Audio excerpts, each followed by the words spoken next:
Good morning, good afternoon, good evening. I've changed my outfit for today. It's so hot. Thankfully, the AC is working primo. So I think actually, even if it gets up into 100 degrees, I think it should be fine to stream.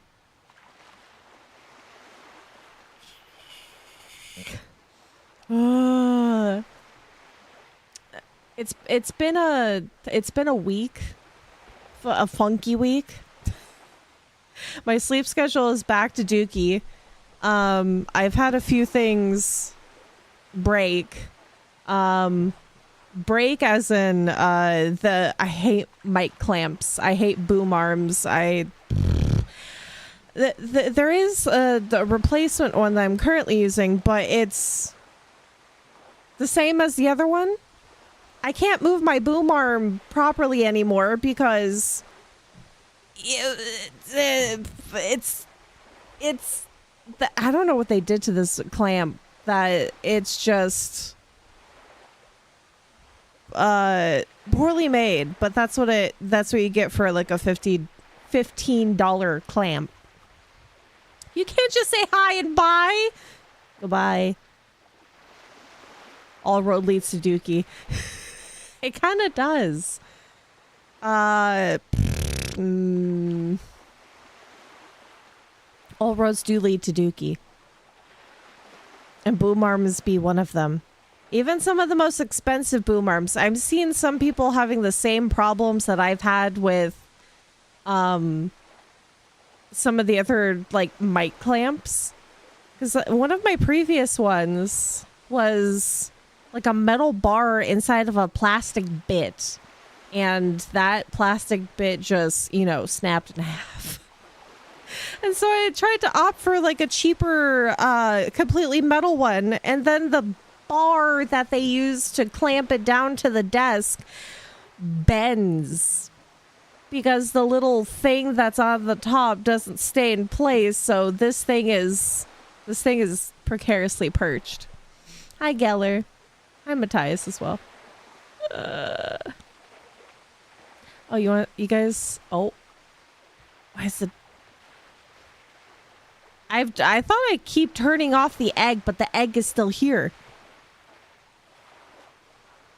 Egg. It's now a complete being again. I keep forgetting how to turn it off. Oh no. Yeah, this is not a reveal or anything. I've just been working on some texturing things. So I have given, hold on, let me get closer. I've given my earrings back to myself. I've had the earrings on, but they have not been like retextured to look like, my earrings. So now they're textured. I wanted to do more, but my yesterday was completely it was taken over by a headache that took me out for the entirety of my day. I was gonna get stuff done. I wanted to do more to this outfit than what it looks like. It looks a little plain right now, but it's cute. Summery.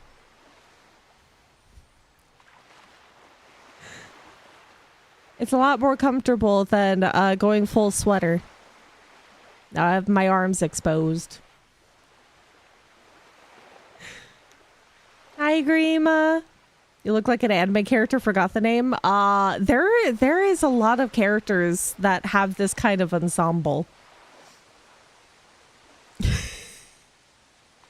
I couldn't be sure what character exactly that this would look like in terms of outfit.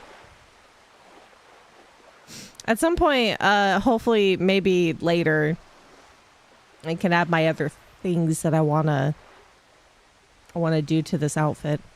I want to do some embroidery. I have a new stove and it is making noises. I'm 85% sure it's just cold metal expanding. Probably.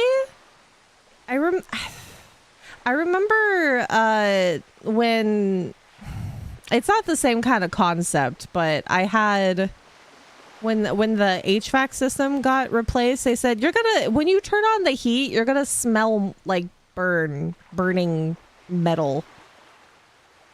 So it's probably being fired up properly for the first time for an extended period of time, so it's probably gonna make noise. I hope. I hope that's what's going on there. It's not been 1 month. It hasn't been that long. It's been, what, less than a week? It's been hot, so I was worried about, because I can stream in 90-something degree weather, but it said that the heat index was going to get to like 112. So some days were 107 at least, 105. And I was worried that my room was going to get way too toasty, but the AC is working overtime. So I think I should be okay from now on. Also, the UPS, the uninterrupted power source, works like a charm. I actually had the power go out several times, and my computer is Gucci. It's good. It works so well because the power actually went out, like full on went out the other day for like an hour or so. And I had my computer on because I was listening to YouTube while I was trying to sleep.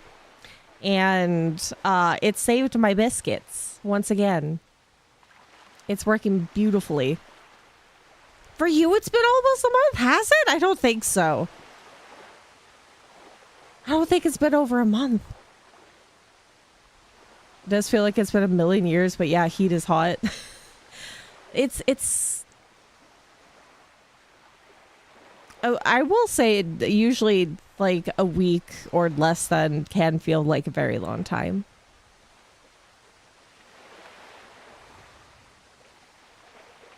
Do you have a mouth and mustn't scream, Peach? I do. I did get it. I'm very excited.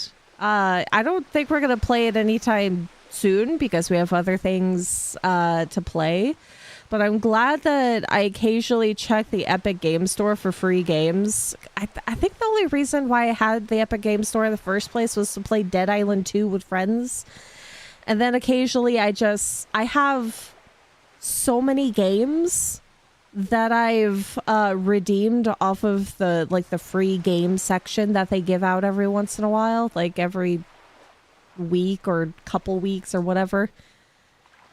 And there's so many games. There's so many games now. If I looked at it right, I think it's over. Hold on.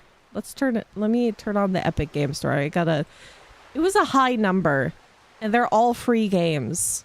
There's barely anything I've ever bought off of the game store or the Epic Store. How many games does this say? Hold on.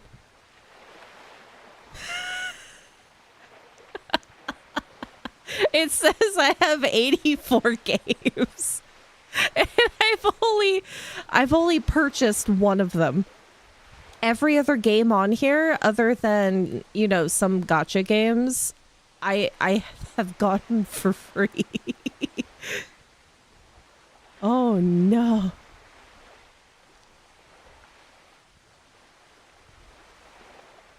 Nowadays, I even don't want a free game. Today, it has so many strings attached. Yeah, there's been a lot of issues with digital games lately. I think the only store right now that's okay is Steam.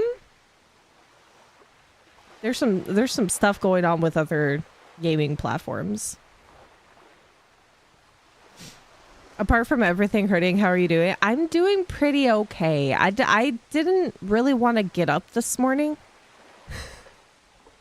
But that's only because my sleep schedule has gone back to being dookie, but what can you do? It lasted for a good while, having a decent sleep and waking up at a good time. But it's been hot, but also cold because of the AC working well. And I'm happy for that, because then I don't feel like I'm dying in more ways than one. I'm going to turn on something. I was messing around with the effects. And... ah. Yeah, that actually looks kind of nice. I'm going to leave that there. Yeah. Immersive. One game on Steam had a crypto mine inside. Surprise. I've seen a couple of those. I actually think a few of those were like that, where it was demo games that were like that.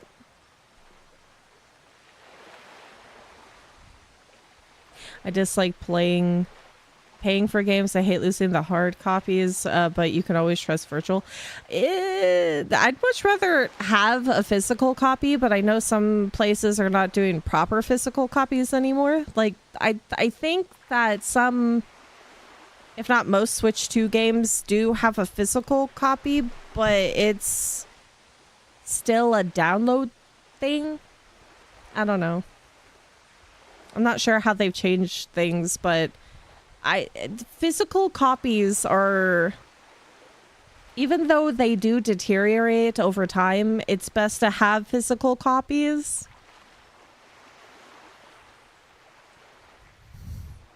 Rather than stuff that can be deleted over time, but somewhere, somehow, things always persevere on the internet.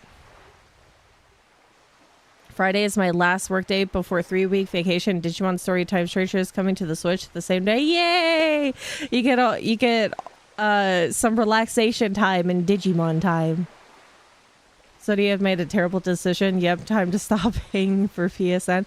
I think a lot of people have actually completely have gotten rid of their account. I saw some other things with PlayStation. I don't know if it's actually true, because I don't have a PlayStation account. The last PlayStation I've had is a 3, a 4? I don't remember. But technically it wasn't mine. It was one of the Fays. But something about... it's a long period of time, mind you. But I saw something about if you are not on your account for an extended period of time, then they send you an email and you have 6 months to log into the account before they delete it, which is a big span of time. And I know that with how many people have accounts, sometimes it may overload servers after a while, depending on how many accounts there are, but I don't know the logistics behind that.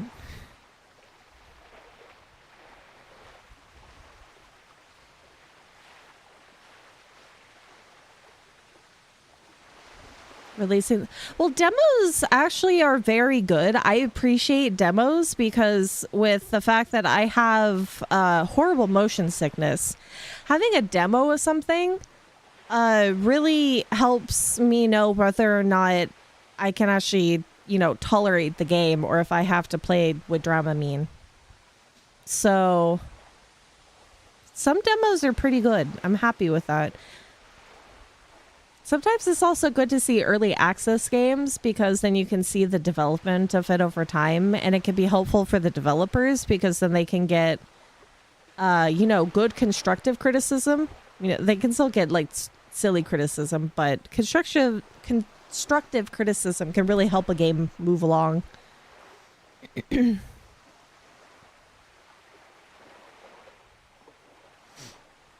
Oh, I'm frozen. Why? Something is broken.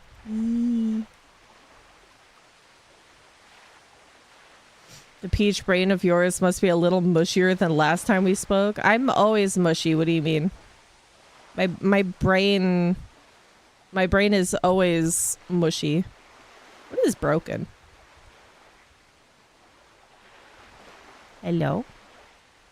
Oh, there it goes. What? Also, if I happen to not read your... I know the chat doesn't go by very quickly, but if I miss out on reading your thing, don't be silly about it.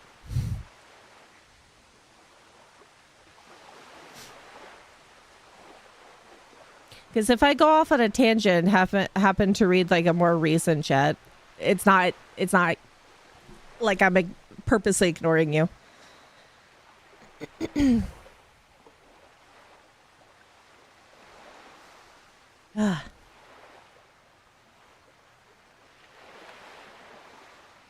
I've been neglecting Tomodachi Life a little bit, but I did log into it the other day. And some of the relationships with some of the characters are are hanging on by a thread. It's about the Chris and Leon baby. No, it would be a Chris and Wesker baby. They haven't given me a baby yet. I think probably next week we might pop our head into Tomodachi Life and see what's going on there. But this week we got some stuff to catch up on. What did I put down for? I know Subnautica is one of them. Subnautica and Super Mario Sunshine and yeah, Super Mario Sunshine tomorrow. And Crime Scene Cleaner. I don't know how many more areas to clean there are in Crime Scene Cleaner, but hopefully we can get the majority of it done this week.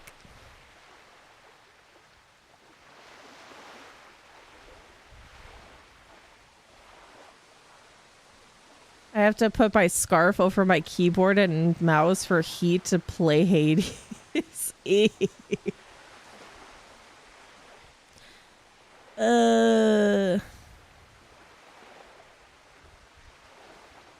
Tomodachi Life Never Ends. It's a golden mine of content generation. It is. I don't think that I've even seen everything in terms of interactions with the characters. So I really need to get some more characters in there. I've added at least 2 or 3, I think. I still have a backlog of sticky notes of things I need to add into the game.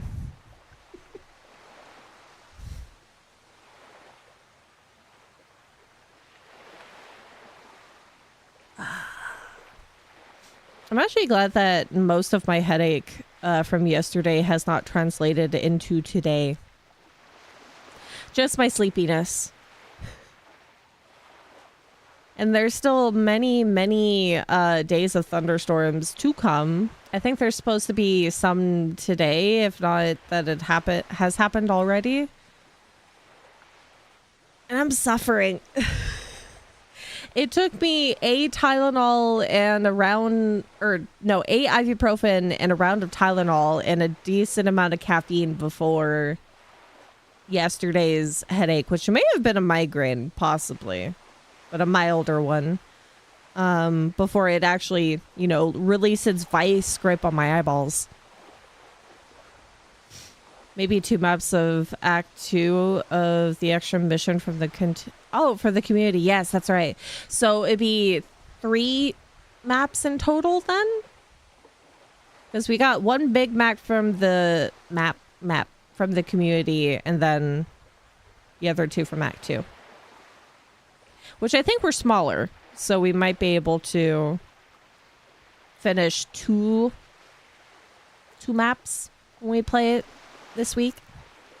Oh, also speaking of, I should, before I forget, we're gonna do the gift membership. I meant to do this earlier in the week, but we shall do it now.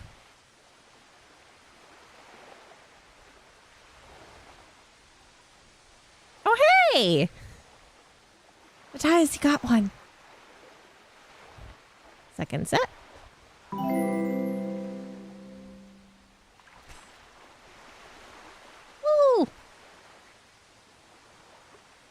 Oh, Wes got one. Real? Ooh. Act 2 is smaller, but they are narrative rich. The story is great. I can't wait. I can't wait to see how much crazier the daughter can be.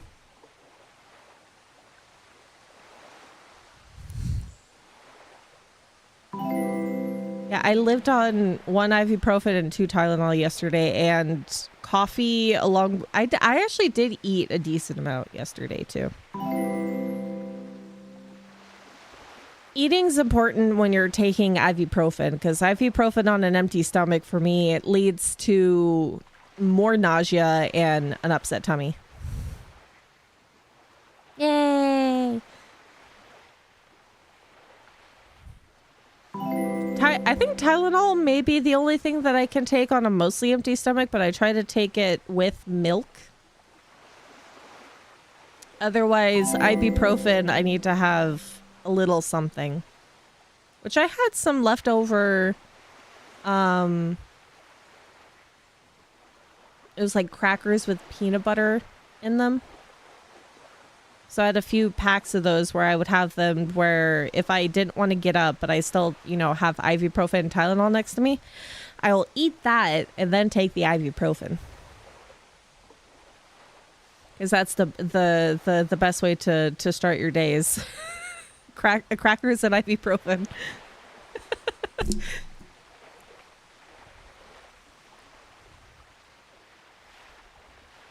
You gotta eat breakfast. Breakfast is very important.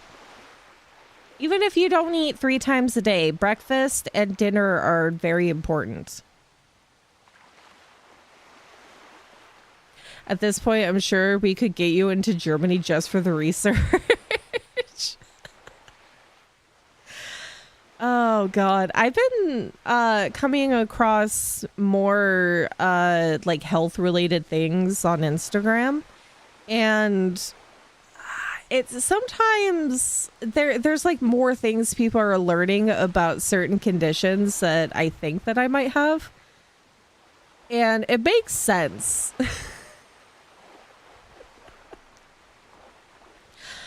Since I know that the body is made up of a lot of different connective tissues, I've learned that you can subluxate, which is not like a full dislocation, but you can dislocate a lot of things I didn't think that you could dislocate. Or like subluxate, if that's the proper way to say it. I don't self-diagnose, but with all the things that my body does, these make sense, but I can't say that I do have it or don't have it, but I have a sneaking suspicion.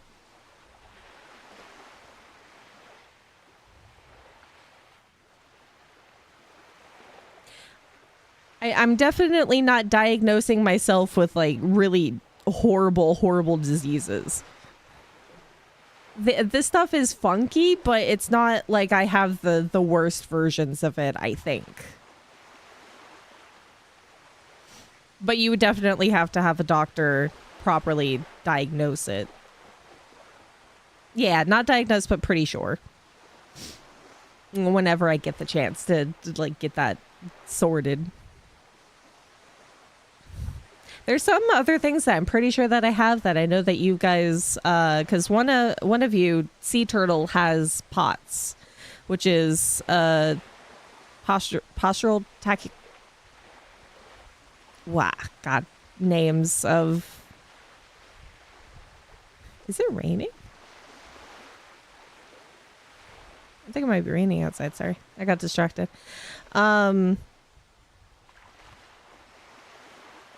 Orthostatic tachycardia syndrome, POTS, which is like a nervous system thing amongst other things, and that's the like the high heart rate when you get up and do anything. Like you could see me shift and my heart rate goes up like 10 points. You guys get concerned when I get up to go to the bathroom, but I still have the heart rate monitor on. So I'm pretty sure about some things. I just wouldn't know how bad they are. But it's a sneaking suspicion.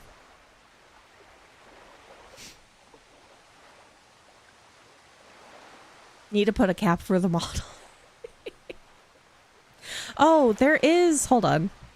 I think it would fit.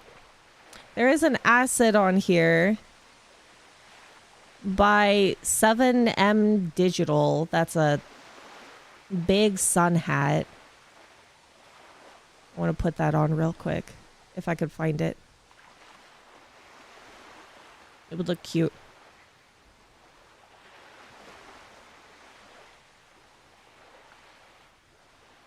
There's a lot of asset. There it is. It's so cute. It's so adorable.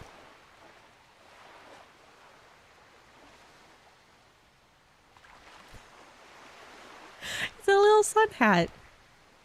Oh, wait. Hold on. Let me turn that off. My head's peeking out of it. Big hat. It's by 7M Digital, and they do a lot of like live 2D asset things along with VTube Studio. Let me turn it to, even though this is very nice ambience, I'm going to turn it to daytime. Ha.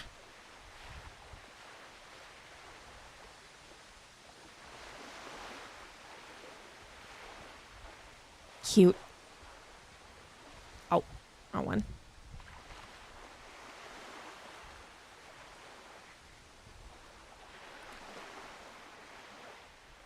Oh, it's it's really raining outside. I hope that doesn't mess with things. Oh no. It's like pouring rain. I should probably look at the weather app. Uh-oh. No, I didn't do like a full outfit reveal. This, oh God, no wonder. It's like, I didn't do an outfit reveal or anything. I just, it's a, I'm gonna lock that. No, I said lock it. Oh God, there it goes. I didn't do an outfit reveal or anything. I just, I'm wearing summer clothes. And this is not, the hat's not with the model or anything. God. How do I get this hat to not? It's probably still going to do it. That's fine.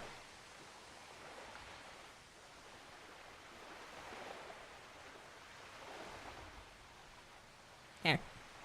No. What did I attach it to? Eh.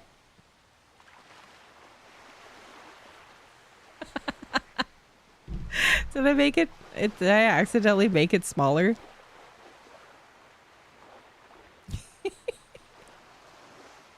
I don't know what part it's attached to, but it's really funny to look at.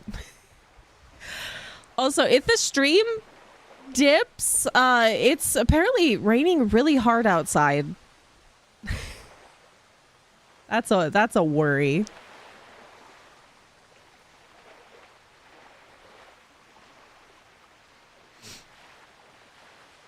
Let's hope it's okay. Yeah, the hat. I don't know how to get it to not clip. Other than, you know, making the hat massive. But then it's still kind of, if I turn one way or the other, it still kind of clips.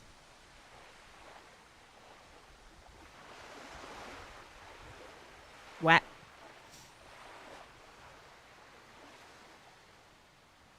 As long as I don't turn too far, I guess.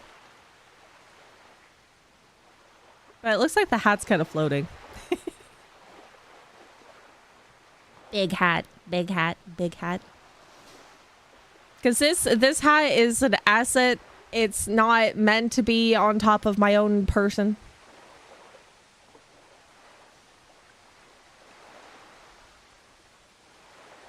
Did you tell Virgil that he's trespassing on private forest property? If only I could, but this forest does not belong to me. I may be its warden, but... Oh god, it does say thunderstorms. Let's look. It shouldn't be too bad yet. Should be fine, hopefully. It's currently profusely raining. Make a huge witch hat and isekai in a slow life with Peach as a snail. I isekai into a different world. I become a snail. And instead of a snail shell, it's a witch hat. That'd be cute. That'd be very cute. But Wiz, to answer your question of, did I miss the outfit reveal? It's not really an outfit reveal. I've just been messing with textures of things, and I wanted to wear something a little bit more summery. Oh, I should show you. Hold on. You know how I had a plain white controller? I have textured it, and I also have given me back my nails. I have repainted my nails, so now I have... a cute controller.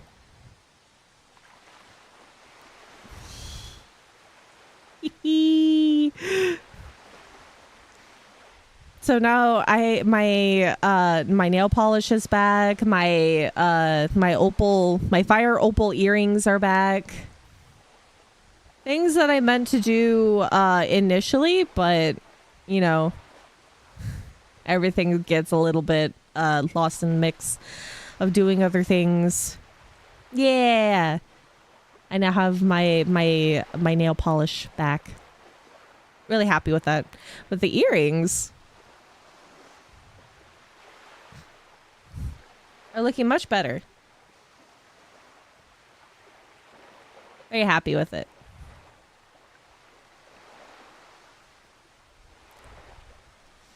I couldn't decide if I wanted to braid my hair though. In due time. Because there's still stuff I want to do with this. But now I have a cute summer outfit. Because it is hot outside. And if I was wearing full sweater all the time, which I usually like to do, I would die.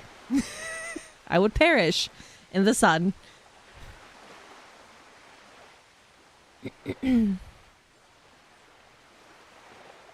I put the scarf around my mug, that way it'll be hot when I put it back on the keyboard.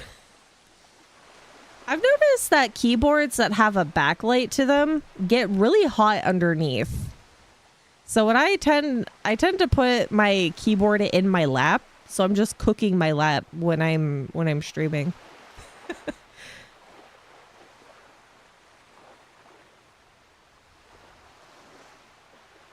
There's probably so many things in this room that give off heat, like my computer.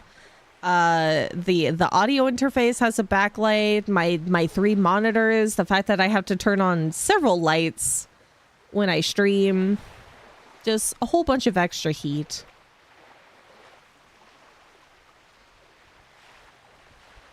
As again, I was the one guy that would always have the sweater on. Yeah, I get really cold very, very quickly. So if I'm going somewhere from heat to cold, it's like it's not comfortable. It's like a very big in between. There's no like comfortable temperature that I would be in. So I have to either add layers or shed layers. And I'd much rather start off with a sweater. You left that life behind? You left your sweater behind? I could not. I always have to have a sweater on me. Sweater or shawl, just something. So if I get cold, I can put something extra on. Oh, my eyeballs hurt. Wait. There's a cute video game I think you like. Just share with me the name. I would wear a sweater constantly just because I prefer sweaters. Once I moved out of the frozen wasteland of northern Canada, I had to start wearing t-shirts. Yeah. That's why I like having light layers and then a thicker sweater is a good combination. But sometimes when you get hot heat, there is a sacrifice you have to make, and thankfully I have different types of sweaters where I can go for something thinner on hotter days. But if I can help it, I don't want to leave AC. AC is my saving grace, because even though I'm in AC right now, my body feels kind of hot currently, which makes me wonder if I should check my temperature, but we'll do that later. It's a Stardew Valley game, but you play as a cat. I saw a game recently where you're I think it's like a mail courier. There's a bunch of animals that you are sorting out mail to give to, and it's really cute looking.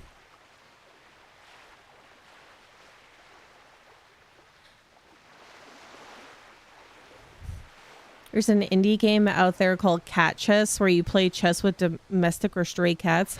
That's cute. What is this game that's Stardew Valley but cat? I've been seeing something that's Stardew Valley, but it's it's a farming simulator but horror.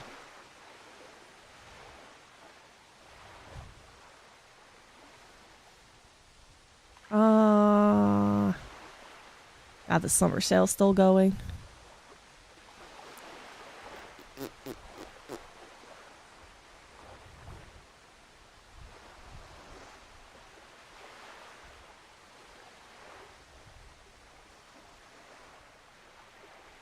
Where is it?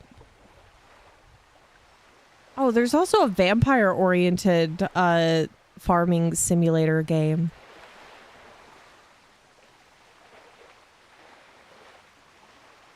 It's called Snacko? Oh, it's a pixel game. Oh, that's cute.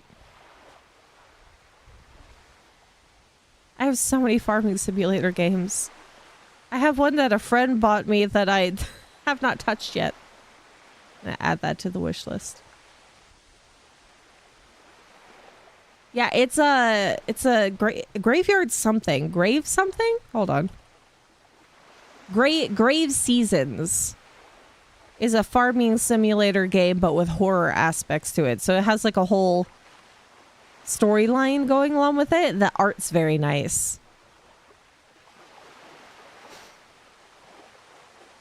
I don't think it has had a release date yet, but it says 2026, and I've seen quite a few trailers about it.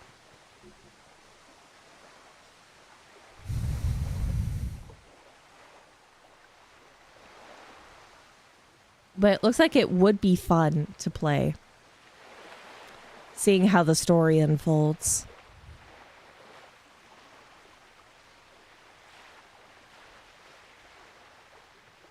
What was that other farming simulator game I got? Imagine you playing Mecha Chameleon with the chat. Probably can hide very well using your painting skills. I kind of want to get it, but I'm waiting for some other games that are coming out. I know it's only a couple of bucks, but at some point I would be a little cheatsy and play it on my my tablet screen.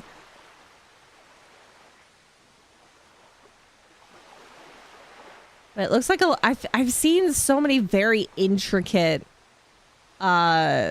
clips of was it Mecha Chameleon, and some people are wizards with it. Stream sniping. I would have to put a delay if we play it together. She be hunting us.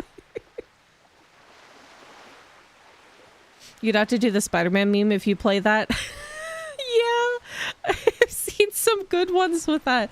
I think my favorite I've seen of the Spider-Man was they were initially on the ceiling and they dropped down into like the pose of paint me like one of your French girls. It's funny. Mochi Chameleon. I think it's Mecha. I think most people have been calling it Mecha, but I think it's Mecha. Because of the H in there. Oh god, I got hiccups. I think some of the rain has passed on. It was a brief deluge of water. Good thing that that nothing has flickered in terms of power. Oh, the other thing that I'm looking forward to, which I don't think that I'll actually ever play it on stream, but possibly going to be playing it with friends. The Power World update is coming out in the next couple of days. And I'm excited to see some of the Egyptian themes that they have going on. They also have one that's like a lotus, a pink lotus themed PAL, and it looks beautiful. Virtual into the bathroom.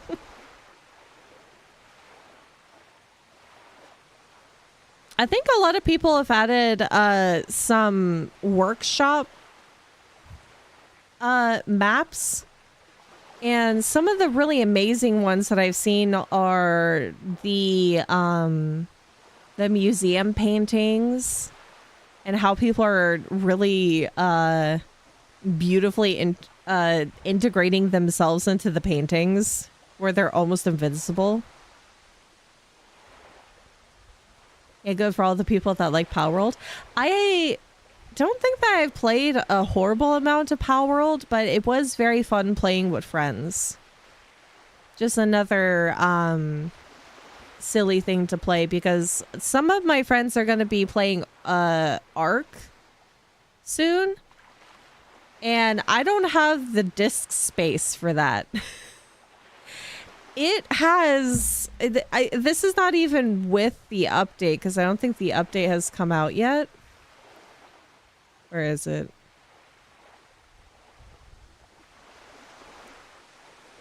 Should be Survival Ascended, right? Yes. Is 211 gigabytes. And that's not even, like, with the DLCs for the new maps. And I only have, I think, one map. And it's 211 gigabytes for Ark Survival Ascended. That's so much space. My friend bought a 3 terabyte SSD so that they could do some possible modding of their game, but it's all so much space. It's so much. I don't even think the game is fully optimized either, so not a lot of people can play Ark without having it on, you know, PlayStation graphics.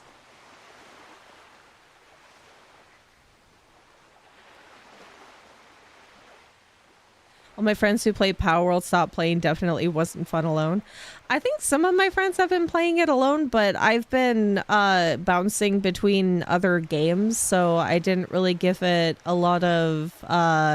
you know, just me time playing it, but it is very fun. There's one where the hunters spawn above the chameleon so they get aerial views of paintings and you have to hide there. Wow. Ark is terrible for disk space. They have no idea what they're doing. My friend who's absolutely obsessed with Ark is planning to get the dev kit for it so that they can do mods. But I think through the entirety of even like the previous Ark game is that it's not well optimized and it is so much gigabytes for space. Because unless my friends were actively playing it, I would not have it installed. Just so I was able to play other games. I also realized because I was hurting for space currently because I still have not, you know, got off my lazy butt for getting my SSD out of the previous computer that I had and wiping it to put into this one. And I uninstalled Honkai Star Rail. I uninstalled Hong Kong, and it gave me like 100 gigabytes of disk space back. I didn't think it was that many gigabytes for that. Do I still have the Epic Game Store on? I don't even know if it'll show me how much disk space you would need for it. But it was a lot.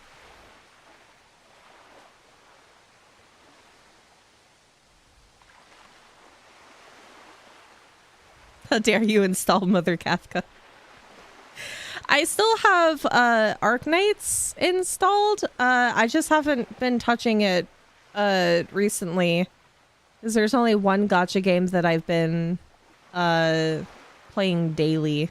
But I gotta get back into Arknights. There's characters in there that are really cool. But I think maybe I've already lost my chance for one of the more recent ones that came out.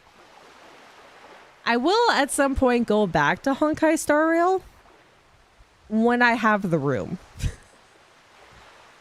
Which I is getting the 1 terabyte hard drive out of the other computer and putting it into this one. You know, I'm moving things around. I currently have 95 gigabytes right now. Because I have a fair amount of things installed.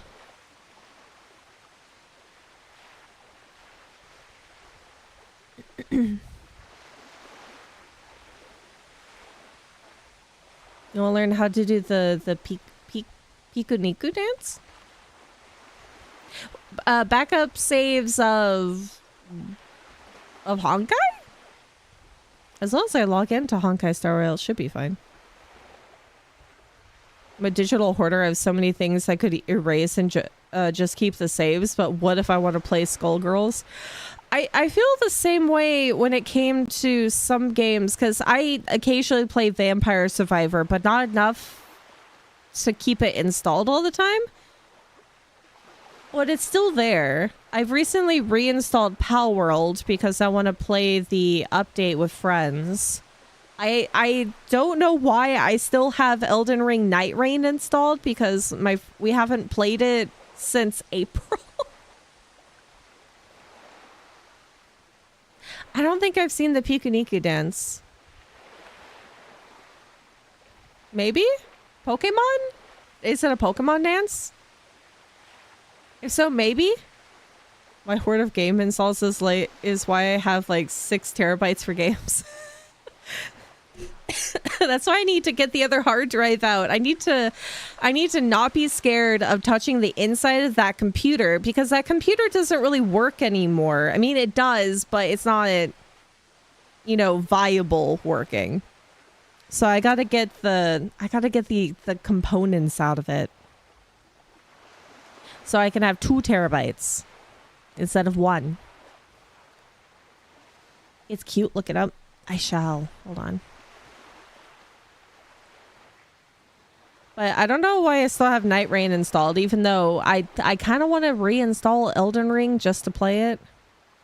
Hiku dance. Oh, okay.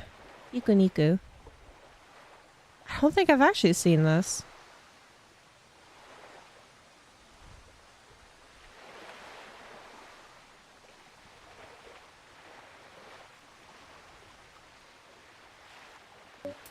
Oh, no, pause immediately. Turn that off.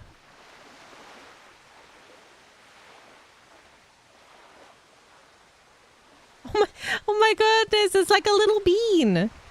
It's a little bean with legs. Oh, I would hurt myself if I do this dance. It's so cute. I'll have to listen to this when I'm not on stream. It's just a little guy. How many pictures do you have saved of Leon? No, I don't have that many pictures saved of Leon. It's in Steam. I can tell you that. Actually don't know how many screenshots I took for thumbnails.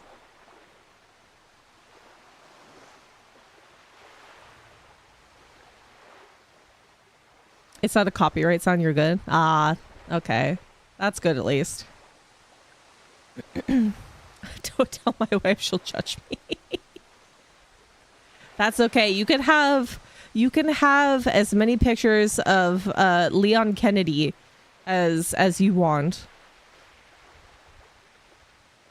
How many pictures did I take of Resident Evil 9?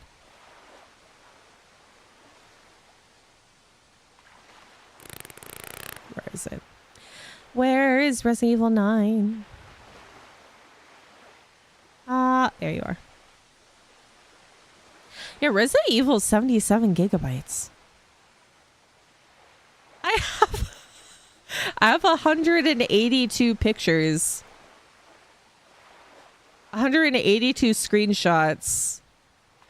Not all of Leon, because some of them are like backgrounds and some of the monsters as well. I didn't realize I took that many screenshots when I played the game. All for potential thumbnails.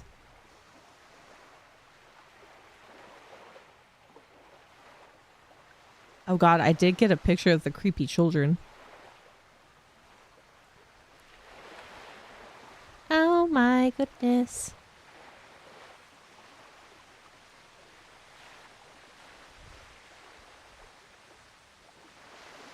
I wonder how many, how much space all of these pictures are taking up, because I have screenshots in various games. The the banana mod. I've seen some very interesting mods that people have put into Resident Evil 9 and the other Resident Evil games, and some of them are quite dubious.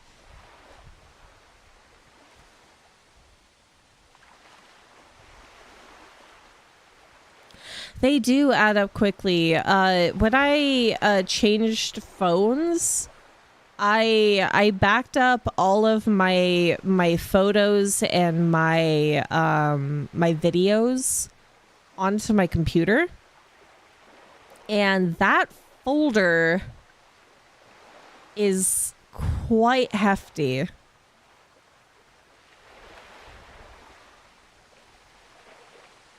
That, and I have recordings from streams and clips and stuff that are on the external hard drive that I've done nothing with, that I really need to get into gear and do something with them. But it's just gigabytes of space. Thankfully, I do have the external hard drive, because that's where all of my OBS stuff is, all of my important things I need to make sure I do not lose.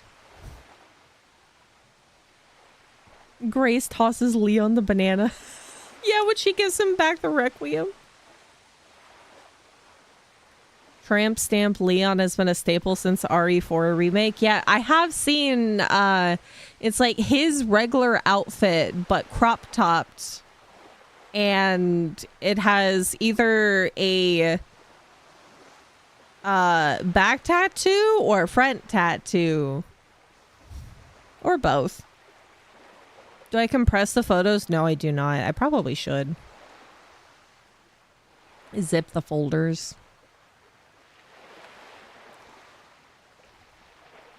But 89% is Leon. No.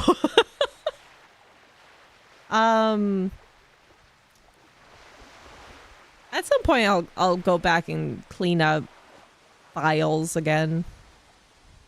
All of them are pretty important currently.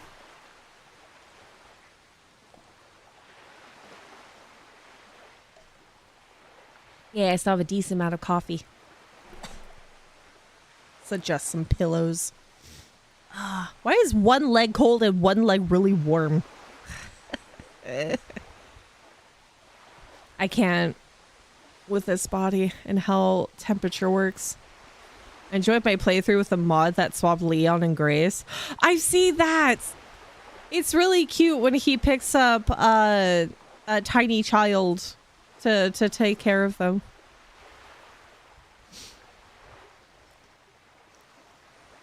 Though I think most of the time when I see mods for Leon, it's putting him in very scantily clad outfits. And I think one of the ones that was super popular is it's like a wedding lingerie set and heels. People will really be putting him in the most ridiculous outfits as he's fighting for his life. Ever since the RE9, the meme of internet dragging Leon into the bedroom. I have also seen quite a bit of not just Chris and Leon, or Chris and that other character that I can't remember from, I think it's RE4. But some people were shipping him with Victor Gideon. And some of them were from the Japanese artist community, or the Korean the Asian artist community, and their art skills is like mind blowing. But to see like Victor Gideon with Leon is really funny. But they can make you go with their shipping choices because the art is so good. The meme of Leon giving Grace the gun, like I don't need a gun, I am the gun. Yeah, hi Sea Turtle. I got some summer clothes on. Work in progress summer clothes. I'm gonna add some embroidery to the skirt and stuff. This top bit to the shirt, I also want to add some more embroidery. My earrings are back too. Little subtleties bringing life back to me. I also painted my controller. So now I have a mushroom controller. It's really cute.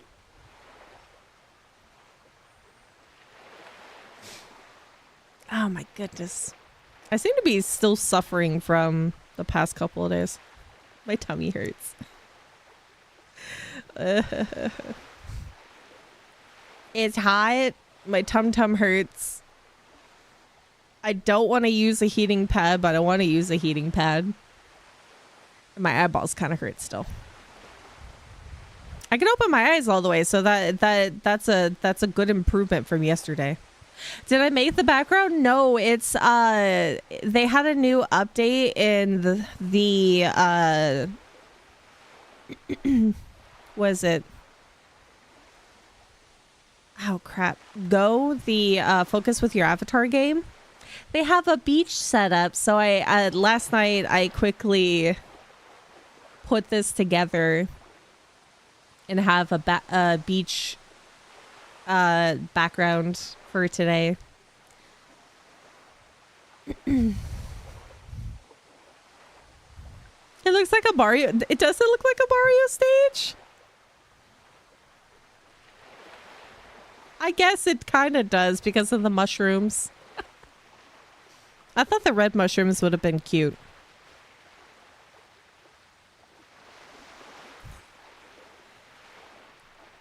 It's really fun retexturing things and having the ability to retexture stuff. It's really, really, really, really, really fun.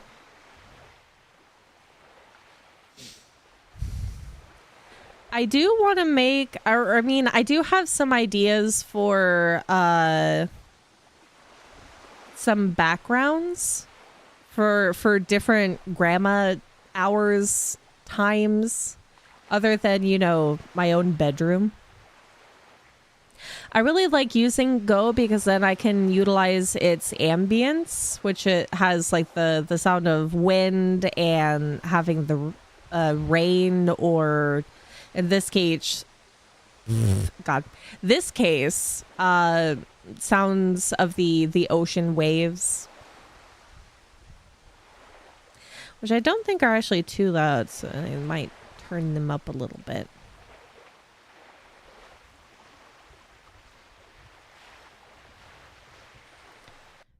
Oops.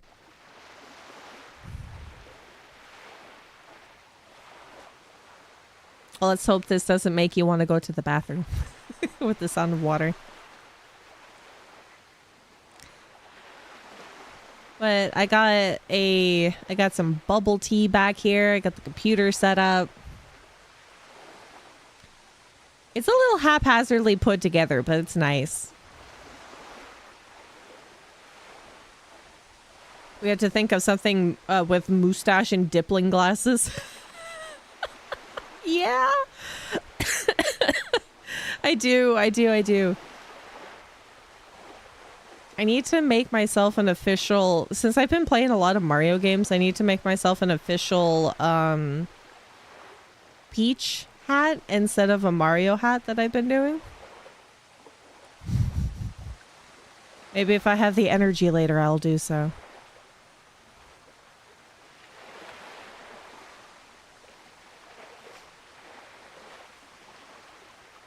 I've also been dabbling with this program and saw some other like neat bloom effects and backlight, and I saw one which was really cool. So let me turn this one off. How do I just turn one off? Can I just... Oh, I just do that. There is one that's really neat. Yeah, Peach having energy is a pipe dream. I don't know how some of these work, but some of them are really cool. Where's one of these? I didn't know you were in here. Emily has just emerged from underneath the bed. Where? Not that one. There. This one's really neat. It's like it's a foggy window effect. So it doesn't look like it's doing it over the entirety of the screen because I'd have like transparency. But I have ideas that could go along with this, and it's really cool. It's really neat. There's some cool effects, and you can really adjust a lot of different things as well. There's also rain effect, which is really neat. And then and also it like has a good transition to turn on and off, which is really cool. I did not know these things existed. What's the gif of the anime girl face first on the ground and the rain makes it... it's from My Neighbor Totoro. I forgot her name. It's not Satsuki. It's the younger child. I can't remember her name from My Neighbor Totoro, but she face plants into the ground, and that's how I feel. What? Hold on and I'll free you. There's also snow, which is also really cool. I have ideas. Seeing these effects give me ideas for things.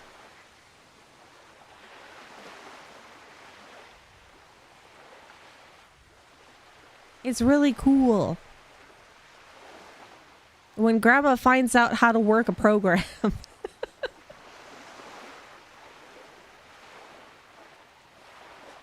I think the other really neat thing, I wonder if we turn that on.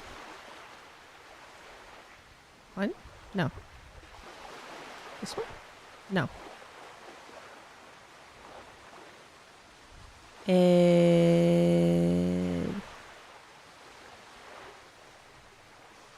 That one.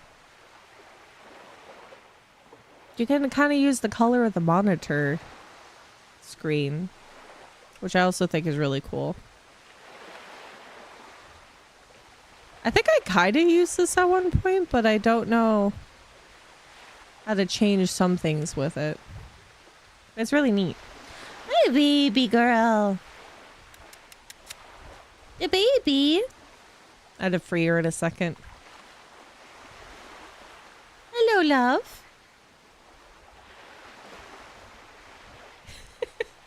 She's looking at me like, why aren't you opening the door? Hi, baby. Did you have a good nap? He's so cute. Give me 1 second. I'm going to go free the baby. And oh, I should probably, she might be a little loud today, so maybe I can turn on, I hope these are charged.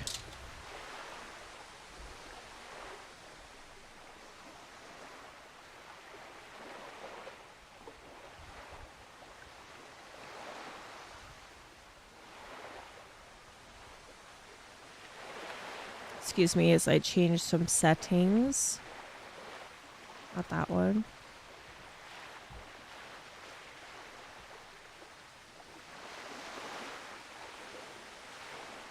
Cool.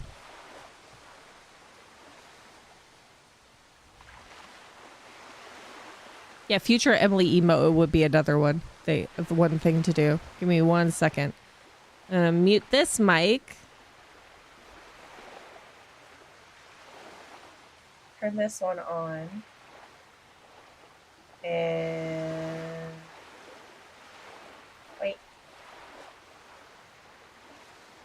I'm gonna go free the baby.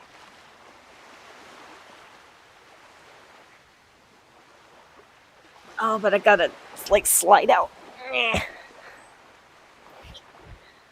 Hello. Hi.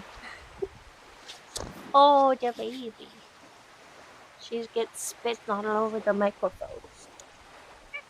Yeah. What? Oh, you're stretching. Yeah.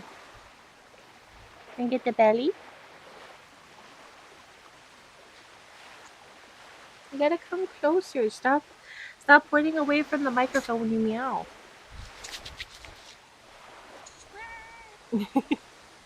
Yeah. I love you. Oh, I love you.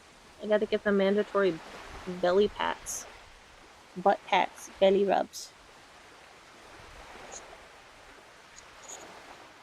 Where you going? Where you going? Oh my god. Where you going?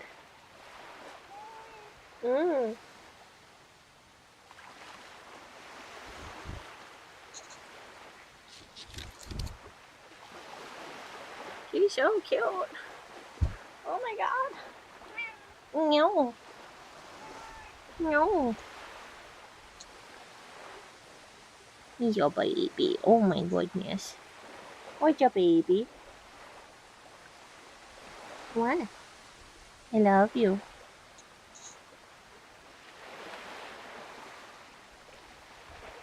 She's getting spit all over my hand.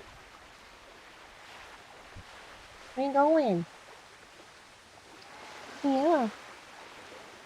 What? What? Are you ready for freedom? Are you ready for freedom? Hmm?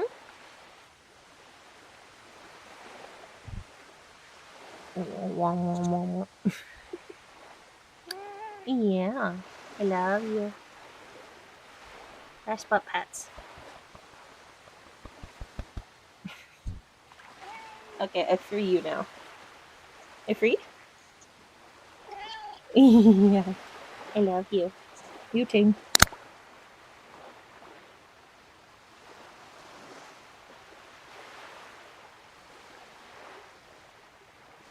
And now I gotta slide back in. Hold on.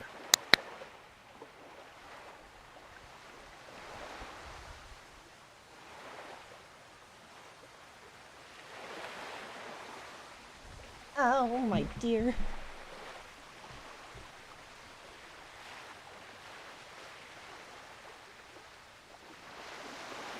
She has such cute meows. I can't not. She's just too cute. I can't deal with it. Oh my god.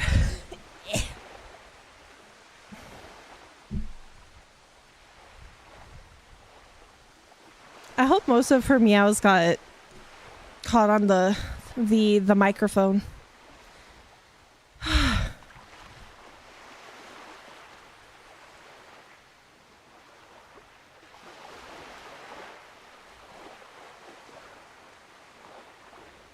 Can't wait for all the cat pictures once the Discord opens. Yeah, I gotta turn on. I've figured out things.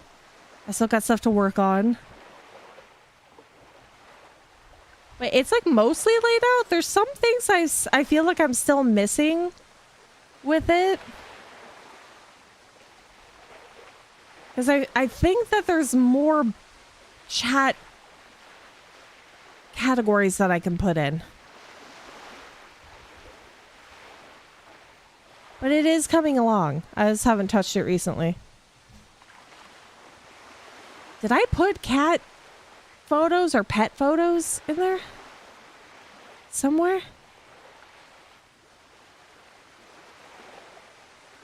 I did not. Okay, hold on. Before I forget, I'm just gonna pop that in here real quick.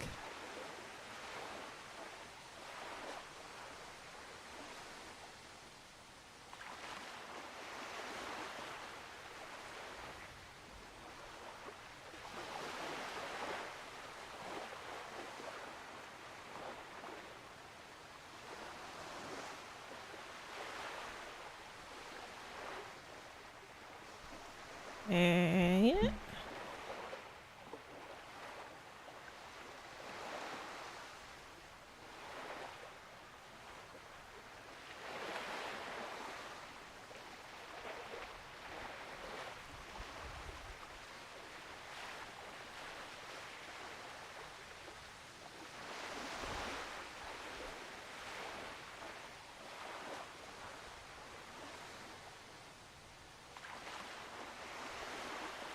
Okay.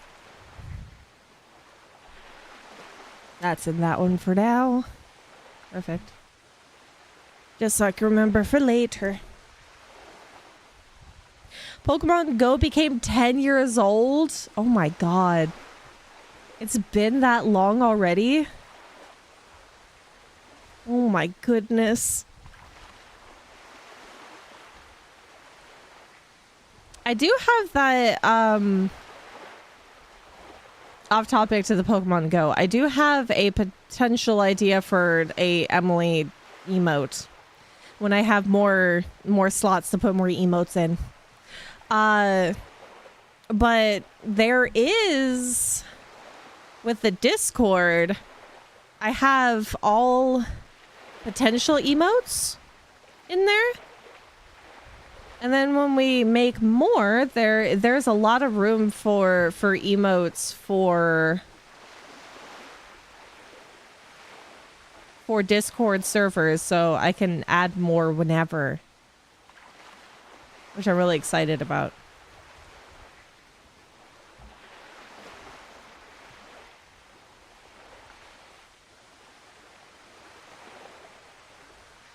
I think few of my friends have Pocket TCG.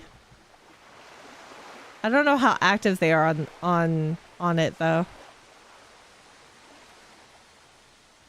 I had Pokemon Go a very long time ago, but I don't know if do they delete accounts after a while? It's probably still there. I have not used it though.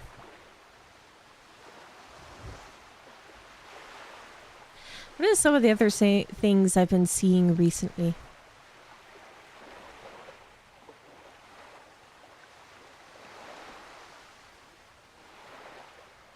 Oh, well, there you go. There's a weird single bun Pringles thing, which I think might be a limited time gag thing, of flavored hot dog buns with Pringles, which I guess was for 4th of July oriented things. Probably tasty. Not healthy, probably. But it's probably very, very... you would probably eat it and feel like you should eat more.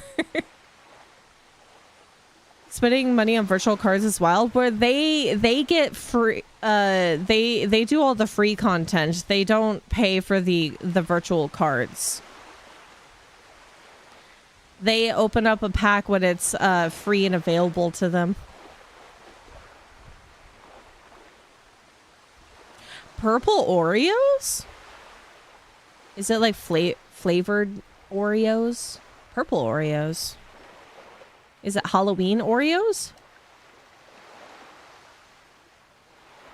Purple Oreos.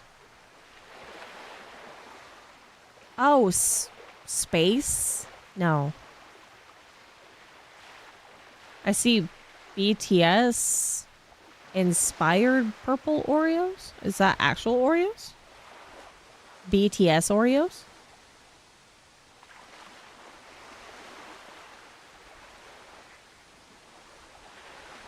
They probably just taste like regular Oreos. Now, if it was Ube Oreos, I would eat those. Though I doubt that they would make Ube as a flavor for Oreos. Even though it is becoming more popular for Ube, to the point where I saw somebody pronounce it as Oob. Which really tickled my funny bone.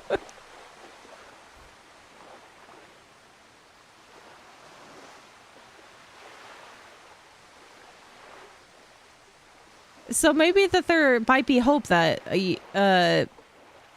Oreo might make an ube flavored Oreo. I'd try that, but then I'd be probably disappointed by the flavor. Uber. But there's no R. But there's also when they say oob, it's more like OOB instead of UBE. Ube. But I mean, wait, does when you type in ube, does it have an accent on the E? Oh, it does not. Maybe that's why. Maybe if it had the accent, people would be more inclined to say ube rather than oob. Like the E is silent. It's Oreo, they would make anything. But it would have to, like, turn a profit. Like, enough of a profit. Like, I don't think that they're going to make a taro one either. I love taro flavored things as well. Maybe it would be more along the lines of like Asian specific Oreos rather than a global Oreo. Let's find out. Ube Oreo. There's handmade ones. If I do Asian Oreos. They have an actual orange. Ooh. Orange flavored Oreos.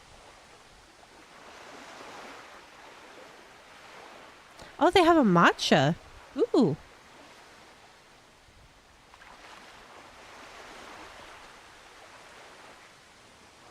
I want that. I hope they actually taste good. Did they make salty Oreos? Maybe caramel? Salted caramel? I don't think that there's a more savory Oreo. How many Oreo flavors are there?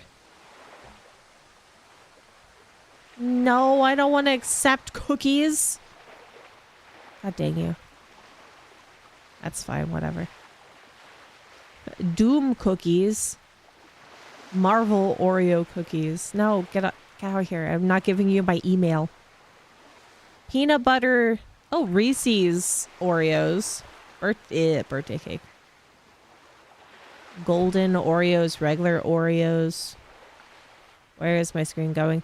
Lemon Oreos, firecracker pop sandwich cookies limited. Like the popsicle? Toffee crunch. Peanut butter. Is that all that's actually here? These are all the current Oreos that they have on the website. But I know that there's more Oreos. Because there's like mint flavored Oreos, which like thin Oreos with the mint in it is really good.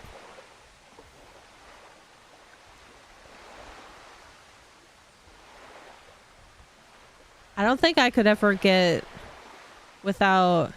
Oh, maybe. I would have to look. Because most of the time when you're trying to get Asian-oriented foods, they cost an arm and a leg to purchase them because of shipping.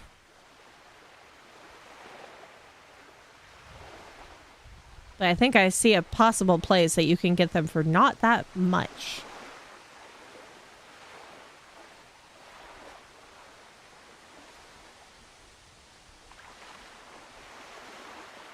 Coffee crisps. I would probably devour a whole bag of coffee crisps.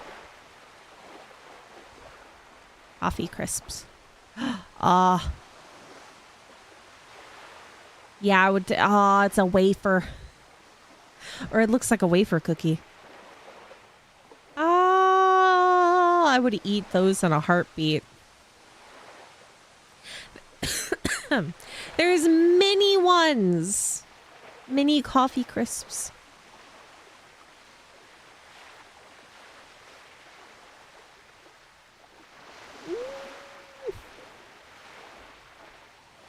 I need to go back to this one store where I got a bunch of Asian snacks.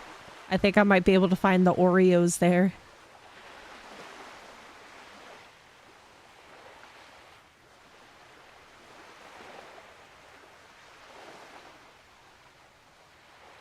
I gotta go back.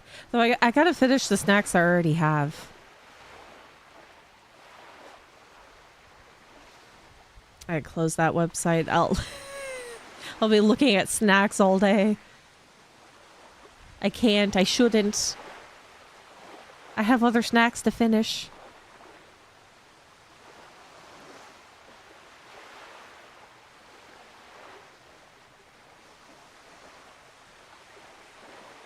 I should close that too. Close the entirety of it. You have to beat a warrior on hard... warrior? On hard mode so you can unlock the recipe for pudding cakes. A warrior?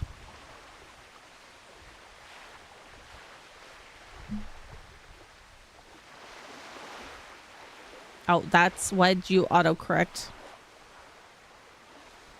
A warrior. Oh, it's a bullet hell game.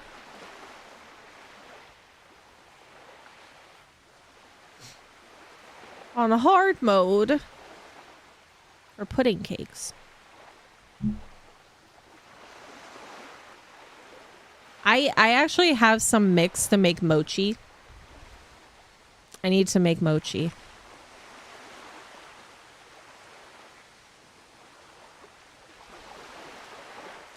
I gotta finish the snacks that I have. I gotta make mochi. I need to figure out if my packs of pumpkin spice mix, pancake, and bread mix, if they're still good.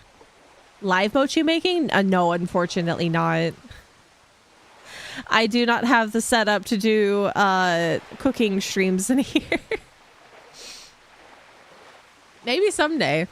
Someday I can get myself like a little gas stove.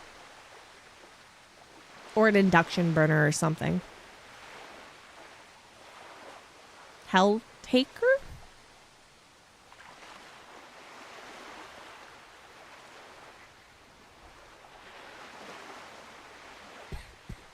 Oh.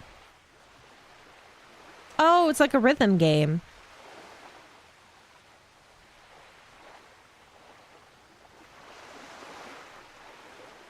Oh, they're both free. Interesting.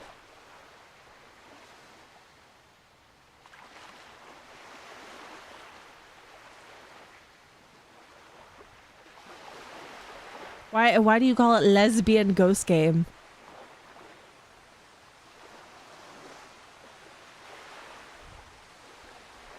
Traverse hell in search of love. Oh, I see probably why.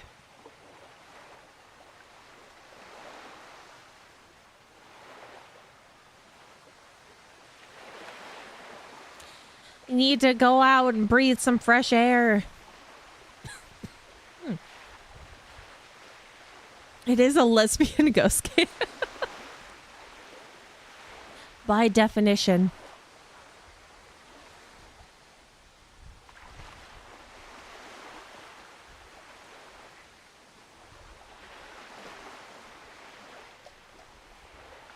Why does it still look so weird when I use a straw? Sorry, I was finishing my coffee. You smooch ghost girls.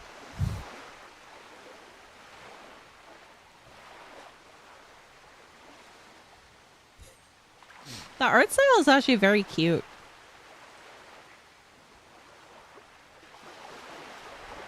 I'm surprised they're free since the game looks so nice. It should at least be like a handful of dollars, even $10 or more.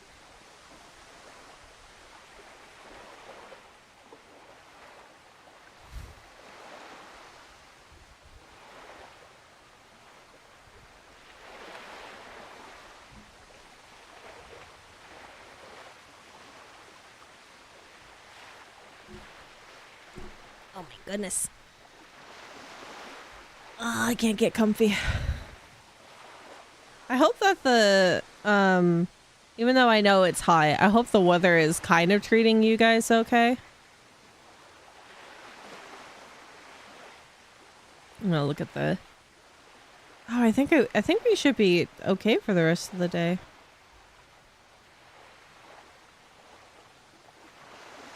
Hopefully tomorrow's okay with thunderstorms as well.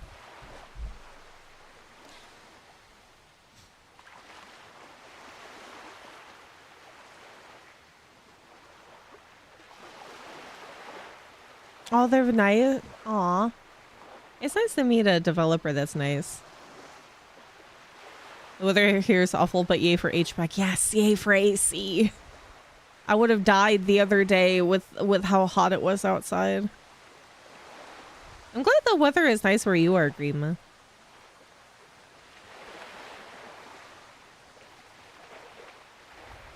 You should only be afraid of certain types of ghosts. Most ghosts are not going to be bothering you. They just want to... They're just too attached to the place that they've expired in. I was under AC mostly all day at work and home, so I didn't suffer. I'm glad for that. I feel so sorry for those that work in places that either have to minimize their AC use or don't have AC at all, or people are outside doing construction work amongst other things. Oh my god, I could not survive. I would have to have ice packs and fans and sun hat, UV protection. We might have had this conversation before.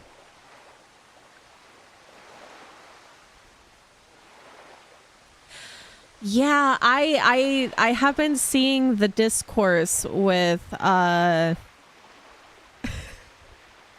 with Europe and the US duking it out for ACs, and I've seen many memes about AC usage and non-AC usage, and it's kind of silly the amount of discourse that goes along with it, because an AC is not necessarily a bad thing.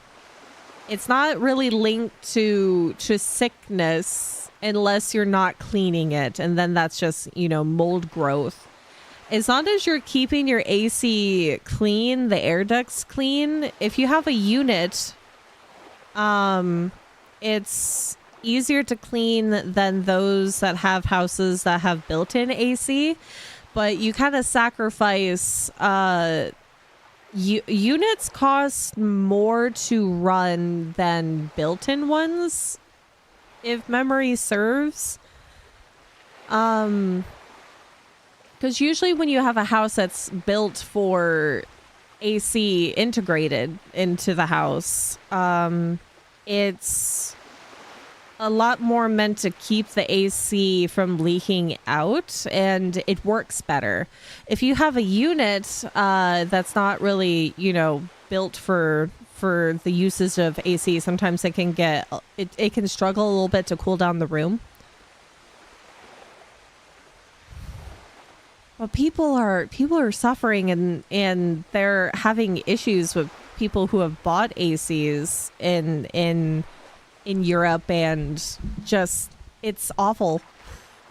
It's hot, it's muggy, and it's really difficult to deal with, especially if you have underlying health conditions or there's no breeze to go along with it. There's only so much spritzing of water in a fan can work if you're moving around hot air. You could be charged for not having a TV license. Aren't they doing something similar, though, with the AC units? Where they were telling people to remove the ACs from the units? I have not done a deep dive. I just keep seeing it in passing.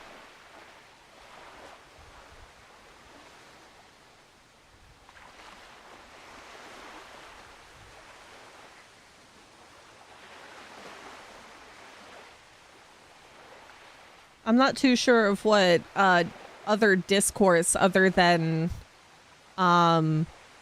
people refusing to utilize ACs because it's more of an American thing, but I think it's more so just, if it's hot, it's hot. ACs are just a way to cool yourself down, and you don't need, with the way that houses are built in European countries and Asian countries as well, they are of a different caliber than US based houses. So you probably wouldn't even need to run the AC for that long for it to, you know, contain the coldness and keep it cold.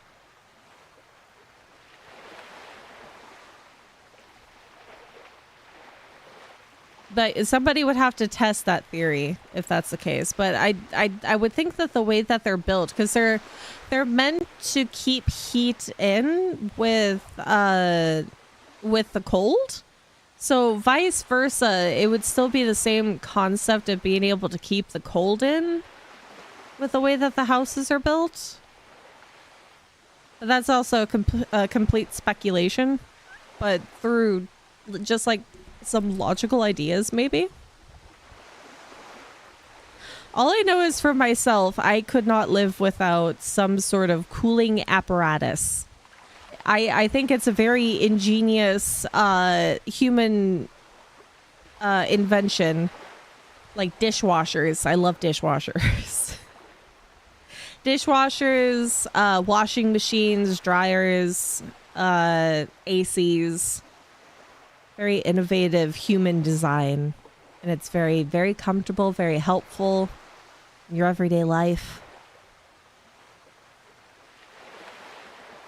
Boston baked beans. I hope those are tasty. Yeah, fridges. Fridges are also a very, very lovely invention. Because the way that people refrigerated their things back in the day was having a underground cellar, and it would be cooler than having a, you know, like a shed with food in it. But even then, it's not like a be-all, end-all scenario, because you still have to have like really preserved foods for them to survive. in those dugout cellars? Because that's what they did with ice as well, is that they had dugout cellars made of brick at the time to store ice in, so that they could have ice in warmer climates or warmer temperatures.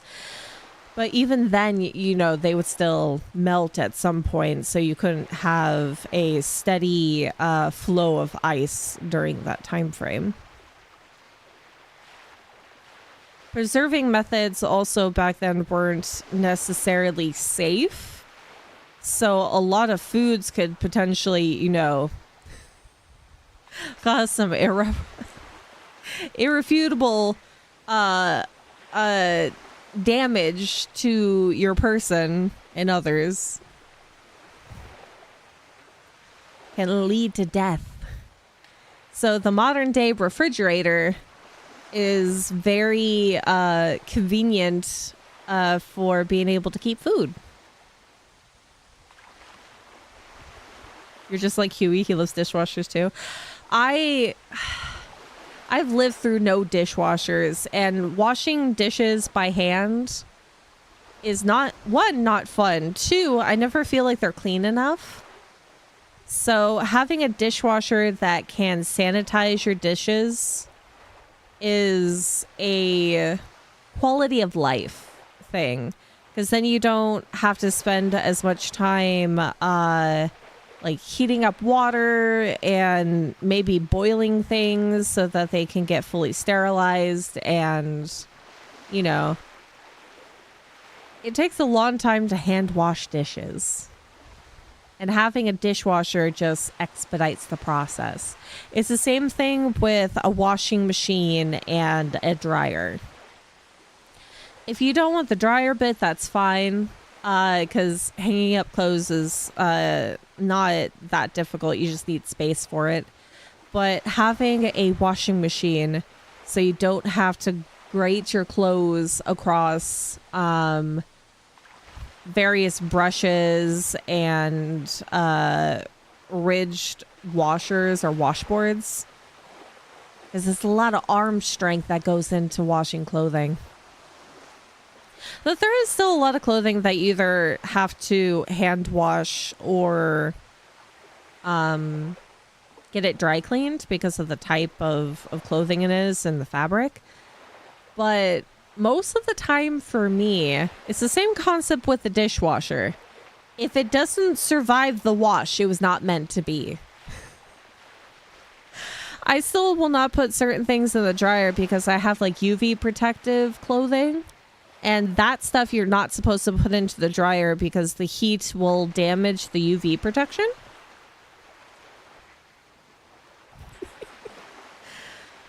And there's a lot of things I'll still wash inside of garment bags so they don't get destroyed completely. But it's certain things that you can still do to adjust the longevity of your clothing. But if it doesn't survive the wash, it was not meant to be.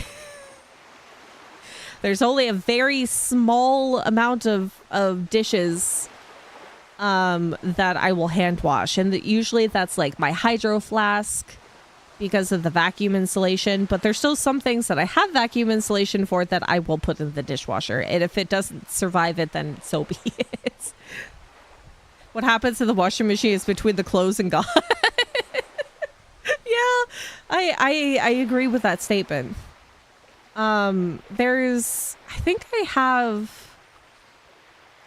It's supposed to be a cashmere sweater, and I have thrifted this, and it sat in the bag for so long because it's like wash on cold, or hand wash cold, and don't use this with that type of fabric, type of yarn, or because cashmere apparently reacts very, very poorly to certain things. I have recently washed it. I just didn't put it into the dryer because then that will really mess it up.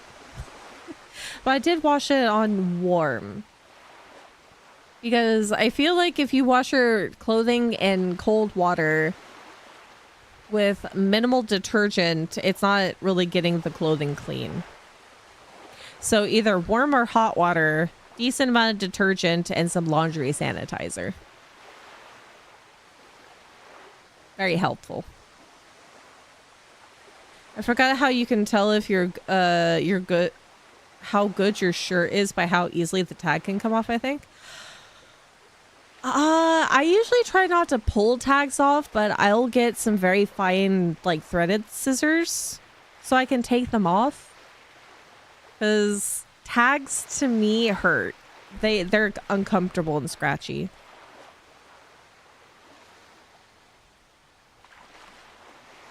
Yeah, I still separate certain clothing from white clothing.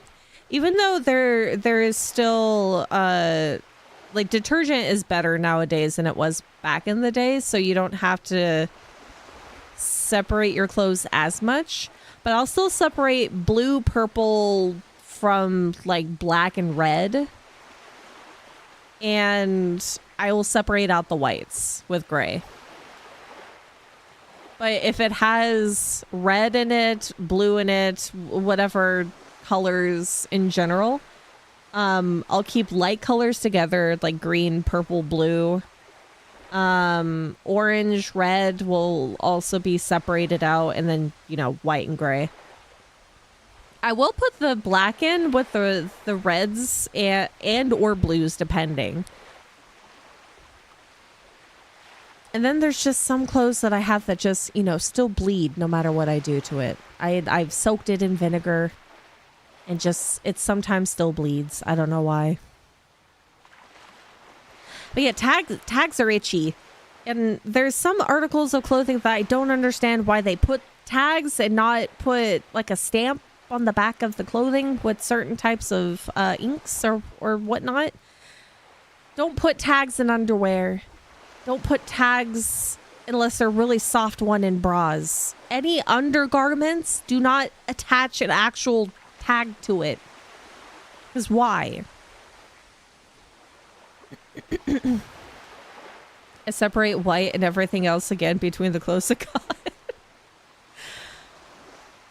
Yeah, that's the only real form of separation of color that I do with clothes. I used to do more separation.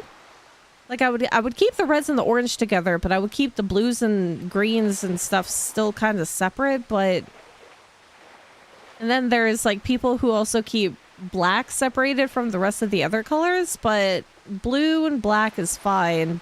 Black and red is also fine.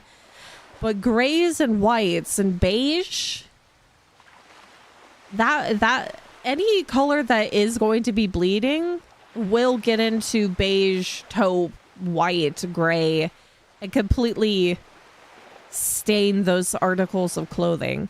And they don't stain it nicely either. A lot of the clothes that I have stained that are white, they look like that I've laid something that's like bleach oriented on top of it and it just bleeds in that section. Rather than it being like a universal color.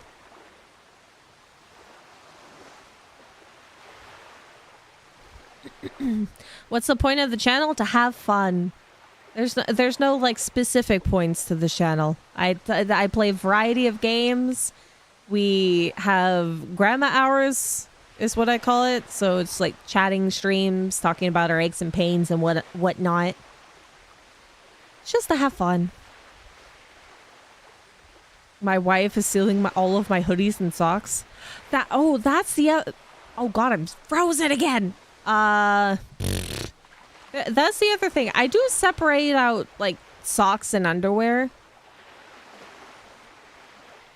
Because I like to make sure that it's run on hot settings for the washing machine so that they get properly disinfected.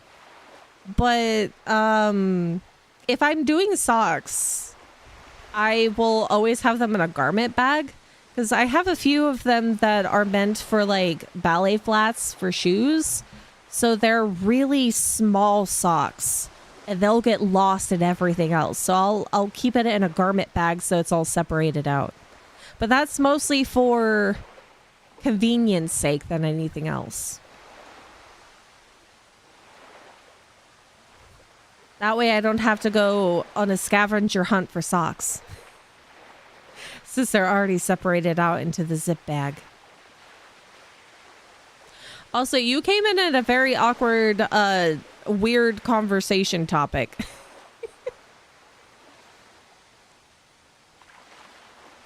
She touches my plushies. She's sleeping on the couch. If she steals my plushies, that's too far. We gotta draw a line in the marriage. But she has her own big Sfeel plushie, doesn't she? Why? I don't see why she would still steal yours when she has such a big Sfeel. That's the other scary thing of if you are washing plushies, because I use some plushies as pillows, and if you're not keeping them inside of a like a pillowcase, even if you keep them in a pillowcase, they still need to be washed at some point.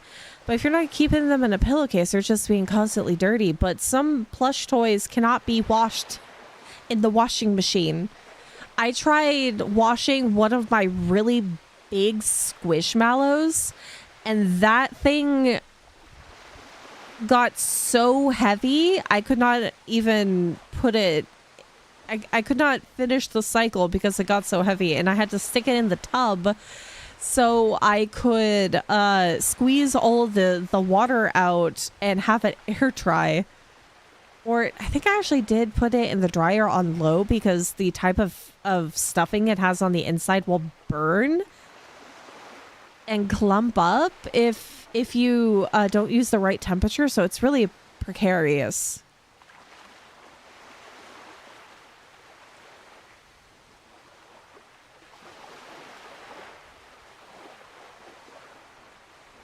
Speaking of wake up in the middle of the night with a giant Sfeel in the dark is more terrifying than you think. It's your sleep paralysis demon, is it the giant Sfeel plushie?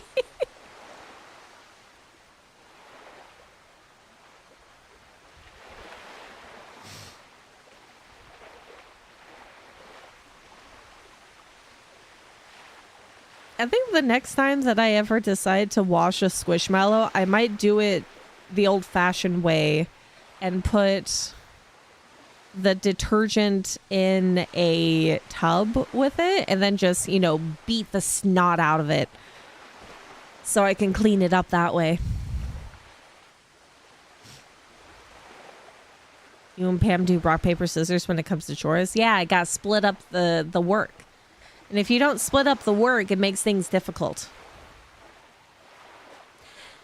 Hence why I love dishwashers and washing machines. Because then you don't have to spend hours. You don't have to think of like the possibility that I'm only getting one chore done today. Because then doing clothing, washing clothing, that's just separating things out and tossing it in there, and then when the timer's up, tossing it into the dryer and then putting it away. Then you could do whatever you want in the meantime.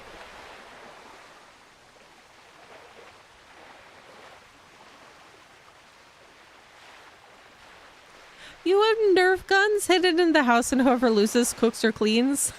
I love that dynamic. That's a really, really great dynamic.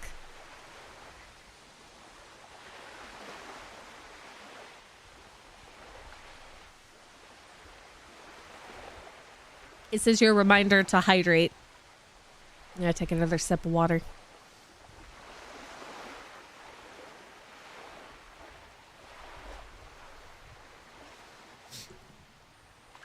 I know currently I'm not drinking enough because my lips are parched. There's no grandma cookies right now. This is grandma's hours talking about her aches and pains and other things. We all commiserate in the fact that our lower back hurts. Grandma has lived too long to the point where back pain is an issue.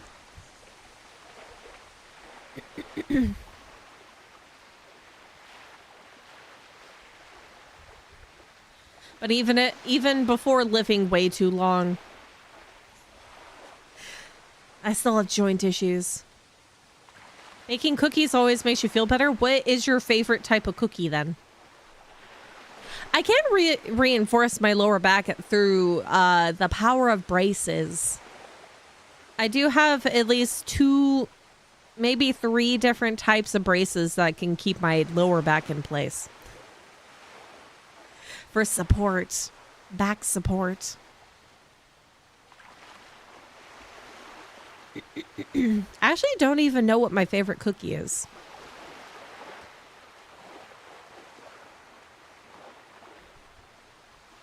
I don't think I could pick just one. Snickerdoodles are at the tippy top. Oh, snickerdoodles are tasty. I'm trying to figure out Grandma's secret of when the hell does she get those strawberry candies. You can get them on Amazon. Though I wouldn't be sure what local store any granny would get the strawberry candies. Snickerdoodles are cinnamon sugar cookies, basically. Okay, let me get like a good description of a snickerdoodle.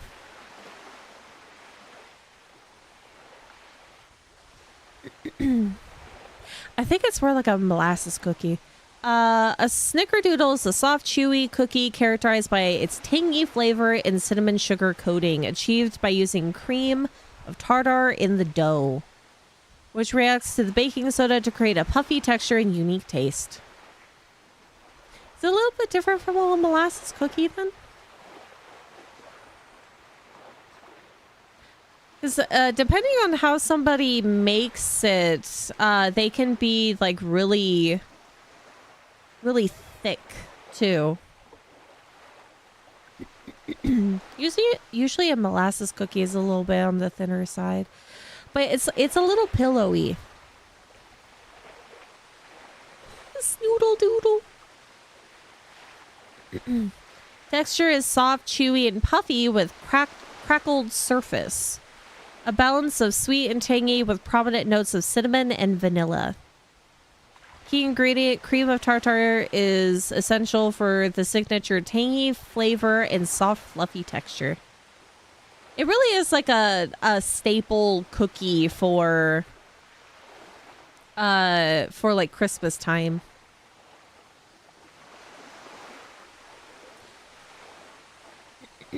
Or like autumn Christmas time for snickerdoodle.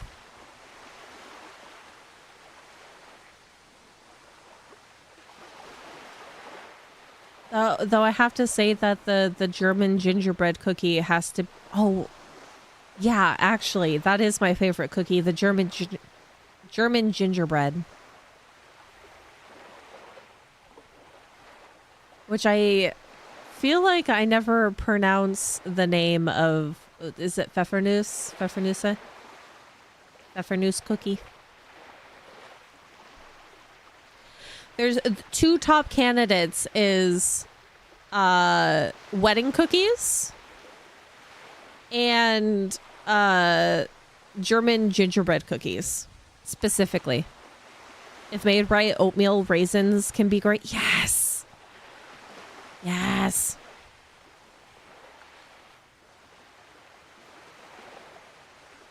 The most delicious cookies. Is it Mexican wedding cookie or is it Italian? No, Italian is the Italian wedding soup and it's Mexican wedding cookies. Yes. And then wait, I think I've tried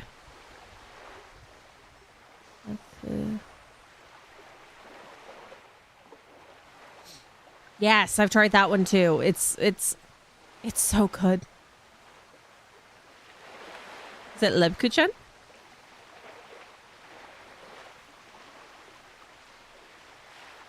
There's probably an accent that needs to be in there for that, but I've had those as well. They're so tasty.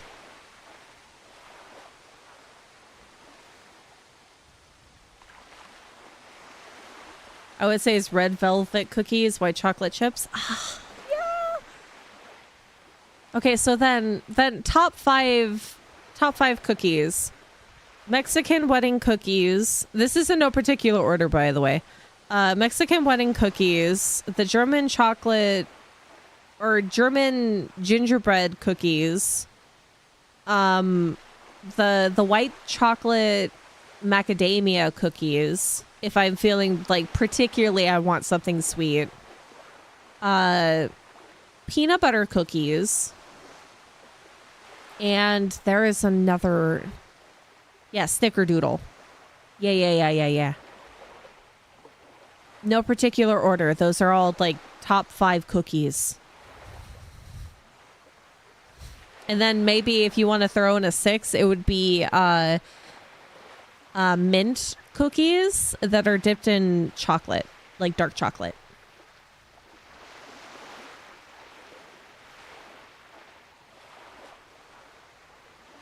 Red velvet has that really decadent kind of flavor to it. It's so good. Yeah, thin mints.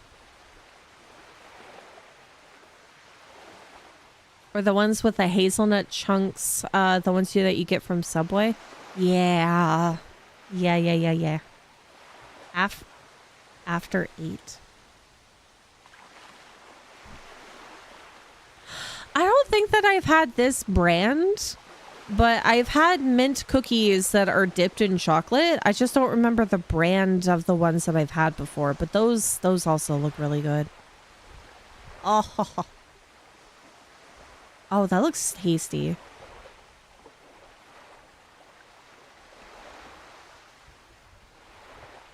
What's that? God, what's another really good dessert?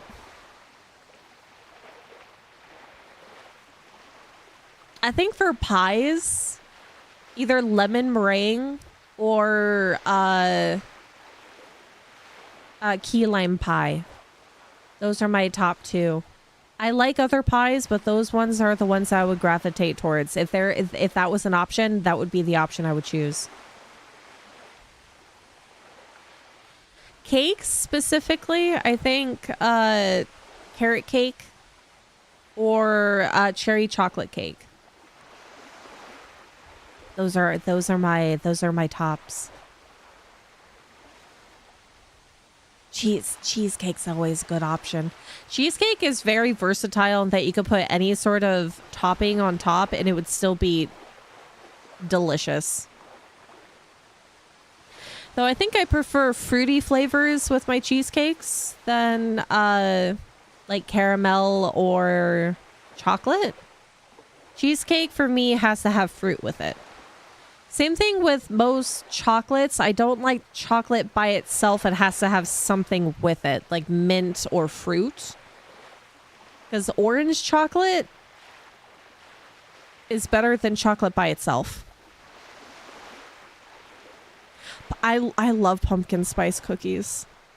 Pumpkin spice. I have a jar of pumpkin pie spice. And I put it in coffee. I put it in baked goods. It's tasty. And I can't wait for pumpkin related things to come back out, but I have to wait until summer is over. I have to endure summer for my pumpkin spice goods. Though if I have to argue, pumpkin pie or sweet potato pie, I like the flavor of sweet potato pie with pumpkin pie spice more than I like actual pumpkin pie. Because it's more so the spices that I like than the actual pumpkin. Because then you get cinnamon, nutmeg, anise. All the good spices. Warm spices. Some grocery store cakes can be good, but most of some of the flavors are not great. I've been very picky with my carrot cakes, and some of the carrot cakes that I've had recently have like bad walnuts in them, and it's such a letdown when you get a slice of carrot cake. A bee sting cake? Oh, let me look that up. Bee sting cake.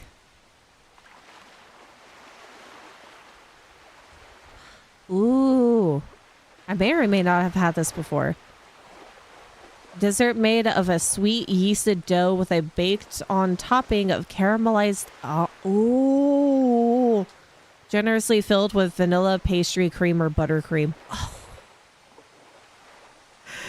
Oh, I want... Oh, that's so bad. I need that.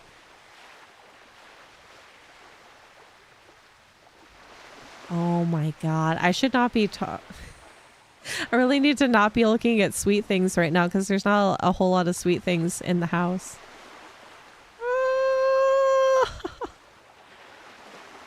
I want to buy those cake pans in the 90s that you fill inside the... Oh, the middle of the cake? I forgot what those are called. It might have just been Easy Bake because I don't think that it had a... It was like an old infomercial.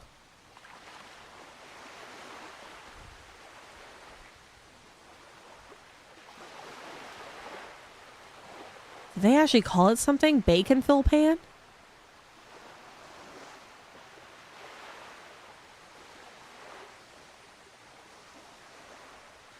It was a weird infomercial back in the day.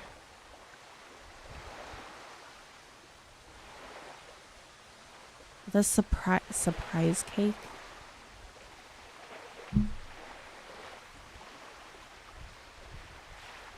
What they call Betty Crocker bacon fill cake. It's just called bacon fill Betty Crocker.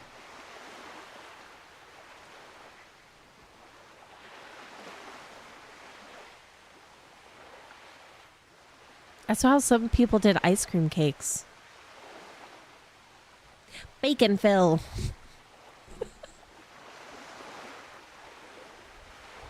It's Wednesday.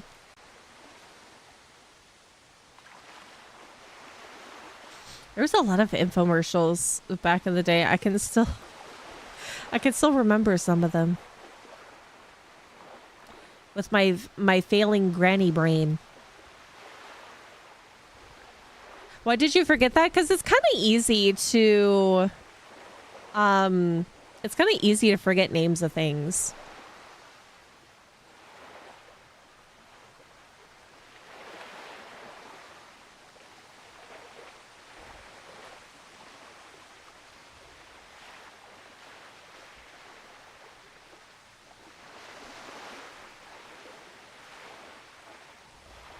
I won't get...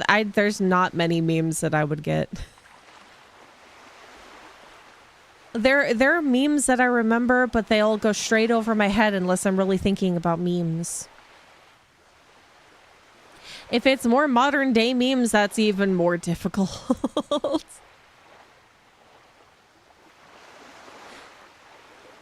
All the hot baking summer has fried my brain to the point where I just don't remember things anymore.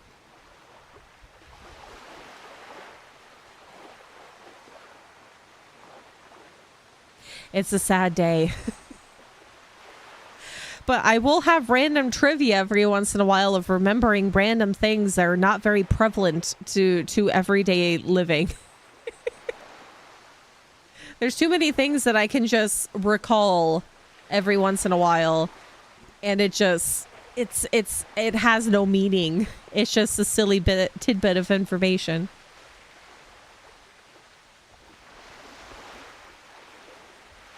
I heard an ad in the radio while driving by, and they made a 6-7 joke. 6-7 is like a nonsense joke. It has no like true meaning. And I know that it can be considered kind of on the silly side, but I mean, that's what jokes are. But I feel like previous generations had more nonsense jokes than many other like settings for jokes. Because it's not the first joke without any like purposeful meaning. And I don't even know where it started either.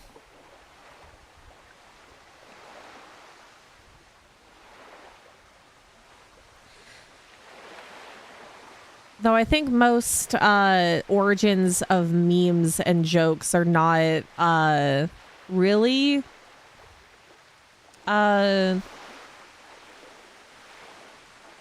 what's the right word for it?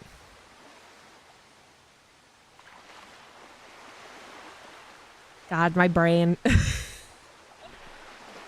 There's no like actual meaning to the memes of the joke usually. Hi, No Face. Hello, hello, hello. Most of the time jokes are nonsensical, and most of the time you can have also what's it?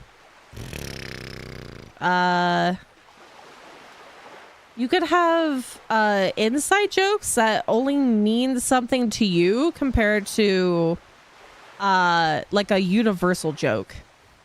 Like our joke of me being a snail in a mecha suit came from one very specific instance in streaming, and other people wouldn't understand because they see me and it's an obvious that I'm an elf and everything, but the snail is a very much an inside joke with all of us. They would have to go back in time to figure that one out. There's a word in Japanese that's basically used like 6-7 because it doesn't mean anything.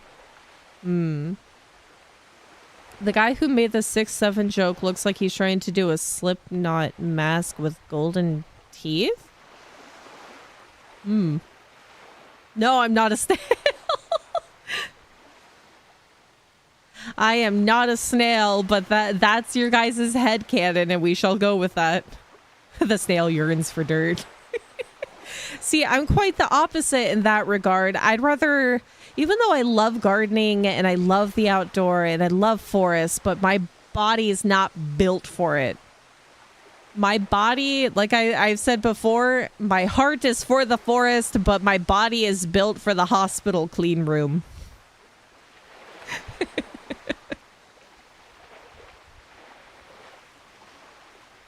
To our defense, Peach, we don't milk the snail joke as much as the 6-7 memes. That is true.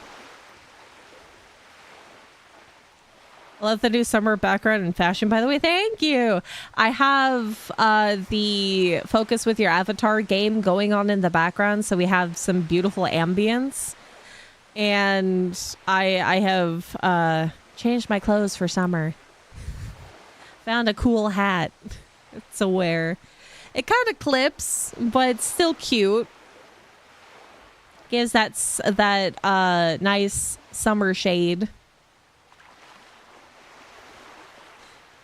It's just about the most adorable hat. Summer Haven. I wish it was winter. Or at least like a true autumn. I need cold again.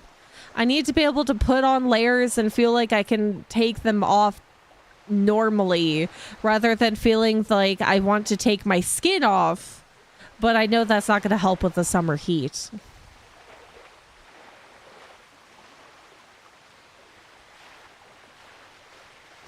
I don't like having to take off layers. I'd rather just put more layers on if I want to be warm.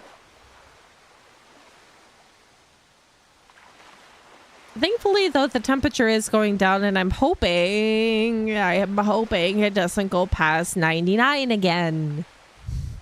I don't mind 99. I don't mind having to deal with that. But anywhere past that is just, it's too much.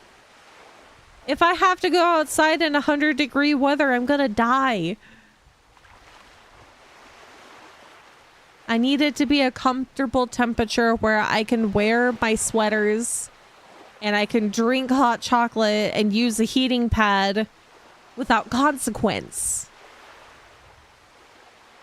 That's what I need. If I could live somewhere like that without issue,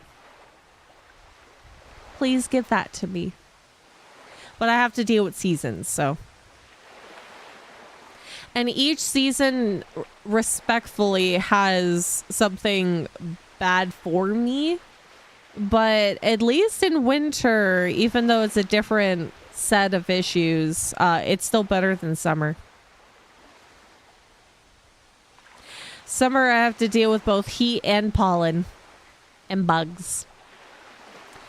Autumn, I feel like a true autumn, not like current autumn where it's still muggy hot. The true cold autumn is probably the best time frame, or early spring, because then you get cold still, but no pollen yet. And it's a decent time frame. Winter I can deal with because I can have my heating pad for joint pain. I can't do that in summer. At least you'll get a sick tan out of it. That's actually a lie for me. I will go tomato red and right back to white. I cannot tan.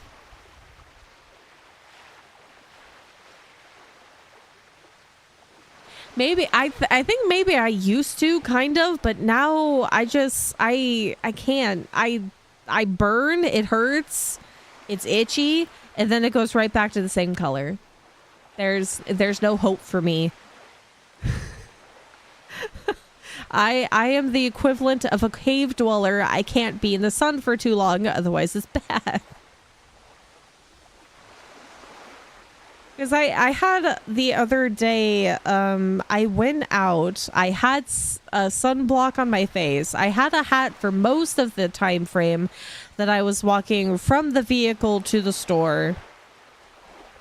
And I had a long sleeve shirt on.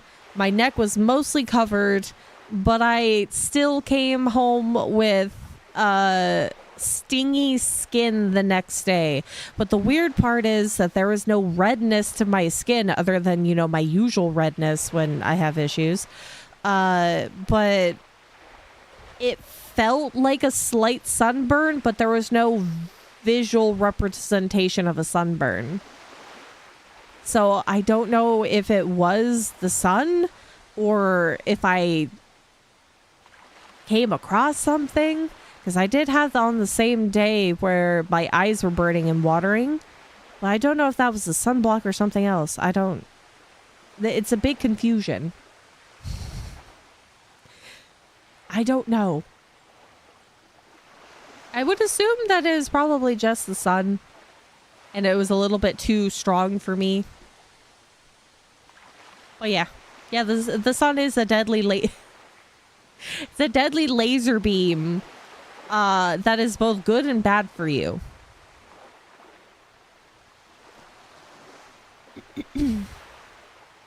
You can get some good benefits from the sun, but I'm also like, any exposure for me is a sunburn. To a degree. Which I'm still really confused about that day because my skin was stingy from like my mid-torso up. My face was stingy, my arms were stingy, and my ribcage up was stingy. But my legs were fine, and I didn't even put sunblock on my legs, and I was wearing shorts. Explain that to me. I don't understand. It's confusing.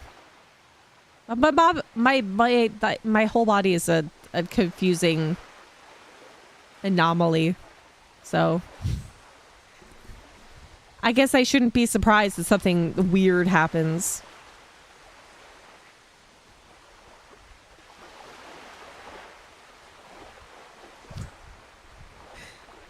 Oh dear. And I'm dealing with a different set of issues today too, or like the past couple of days. So it's been adding to all of my additional issues. Love it. So great.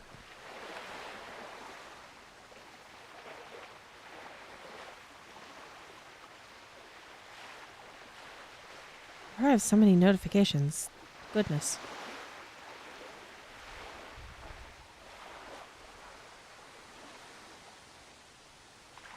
My God, there's gonna be rain all this week until next week.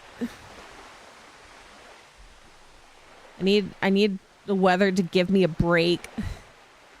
I will see a doctor. Yeah, eventually I will. Eventually. Someday. Figure out everything that's wrong with me. And because, or maybe it's just gonna be like a big odyssey of figuring things out and figuring out nothing. We'll see when the time comes.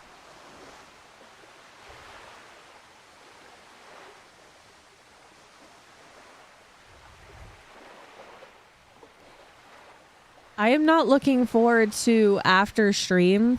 I got to wrangle Binks because he needs a claw clip and he has some matting in his luxurious massive amount of fur. So I either have to figure out if I can get it out with a comb, a brush, or if I'm gonna have to take some scissors to the matting. He sheds far too much. But that's what you get for having a long-haired cat. Emily also needs a clip, but she's easier.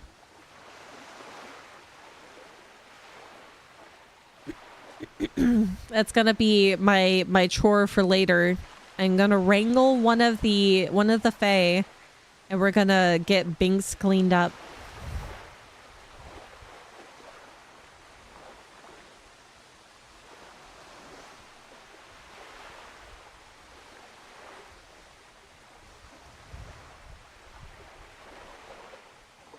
Why don't you steal some of my rain? I've had on and off rain for the past couple of days along with thunderstorms. Oh my goodness.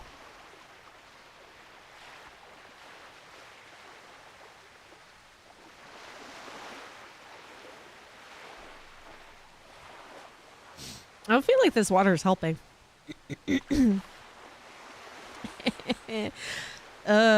I hope I'm not getting sick. I'm always afraid that when my throat starts feeling like this, I might be getting sick. Hopefully, hopefully it's just the fact that I've been coughing weirdly.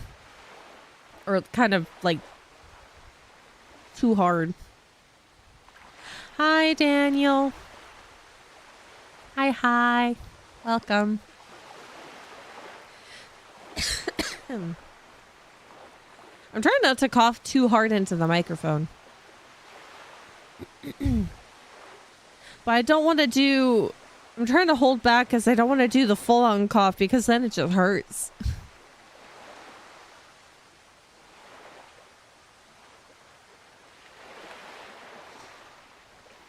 Am I getting sick again? I hope not, but... I'm gonna check my temperature later because I feel like my face has been hot, but that could also be because, you know, it's hot in general. Summertime fever. I get sick no matter the time, no matter the season. I think it may just be from the excessive coughing, which is my normal coughing, so it's hard to tell the difference.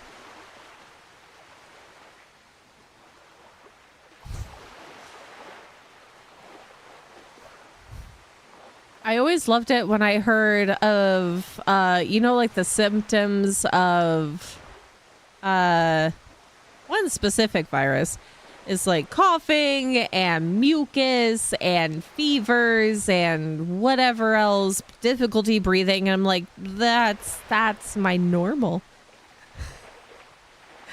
How do I tell the difference? Is it just has to be worse? Does it just have to be worse than normal? My lungs are cranky on the daily. What do I see that's the difference? Like I'm not breathing?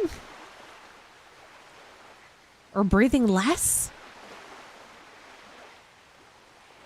Yesterday was pretty eventful. I had to change my truck battery and had to change a trailer tire. Oh, your grandpa passed away. I'm so sorry.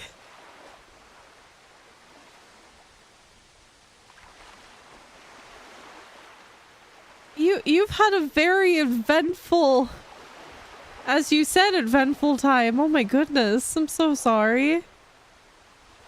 I had things bad with spring and pollen plus asthma. Yeah, I have asthma.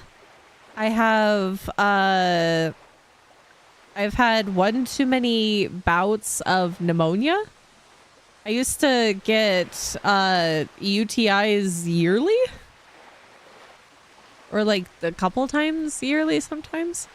But I would get pneumonia yearly or bronchitis. And it's just... It's too much. After a while, your lungs kind of have issue. But I've always had issues with my lungs. That and allergies galore. I'm sorry that I'm sorry that all of that transpired in a short period of time. I hope that you were able to relax today in some capacity.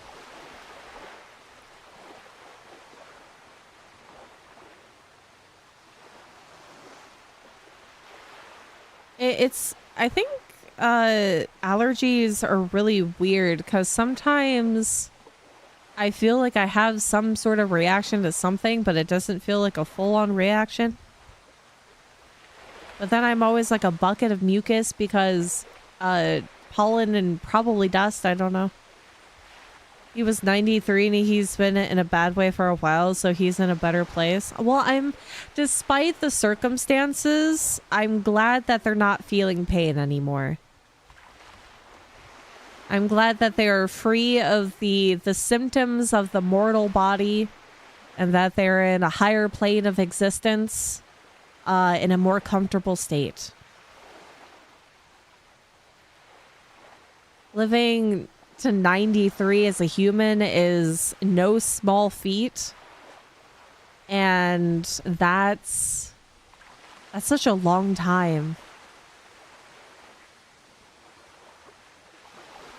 They've seen and experienced many things, and now they deserve peace from the human body. Because the human body is unforgiving in many ways.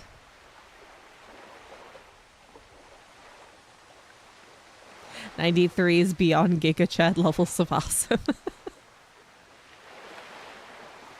There is some people who are past 100 and are still going, and that's just mind-boggling for the regular human body. Because before the average lifespan of a human has significantly increased since back in the day, where you were lucky to get into your 50s. And even sometimes your late 20s and 30s. Most of the time, due to environment and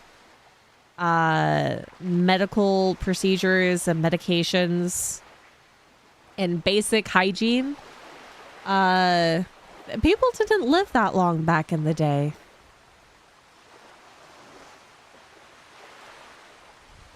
nowadays people are living until 100 plus, or anywhere from like 80 to 90, and it's just crazy.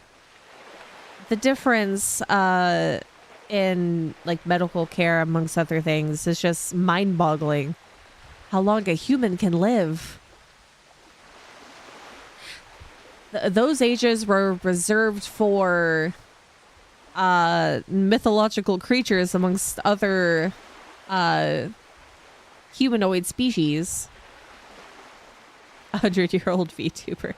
I am well over that age in elf years.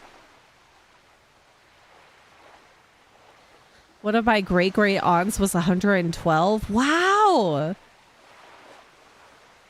She's experienced a lot. If it was when you were little, she experienced quite a bit.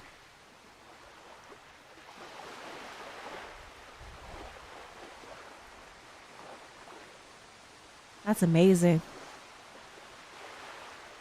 The human capacity to live.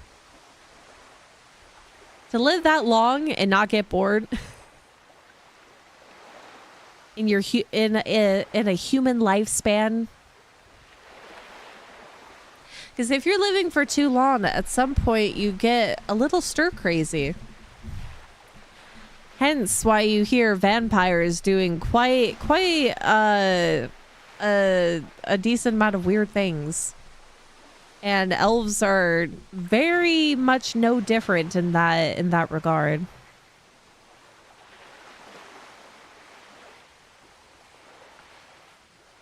That's when you get into the experimentation of magic and science and a whole slew of other things for entertainment purposes. You got to keep yourself entertained if you're going to live a long time. A long life needs entertainment.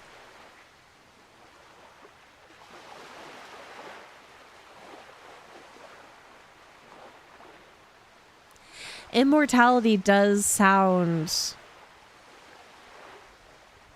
It's... When you think about immortality and the fact that if it's like true actual immortality, where it's not something that's just a long longevity of a life. Immortality is something that you're going to be living until the end of time.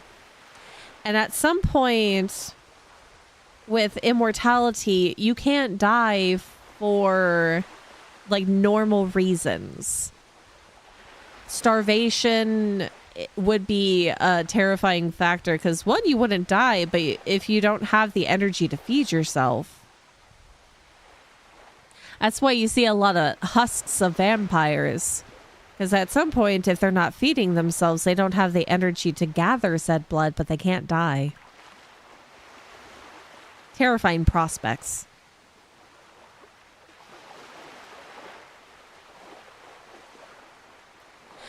If there is immortality with an off switch, that you have a backdoor to the possibility of reversing said immortality, I think having that that choice of living until the point that you're satisfied, then you just turn it off. Though I think that kind of power should only be granted to those that are worthy of said immortality choice.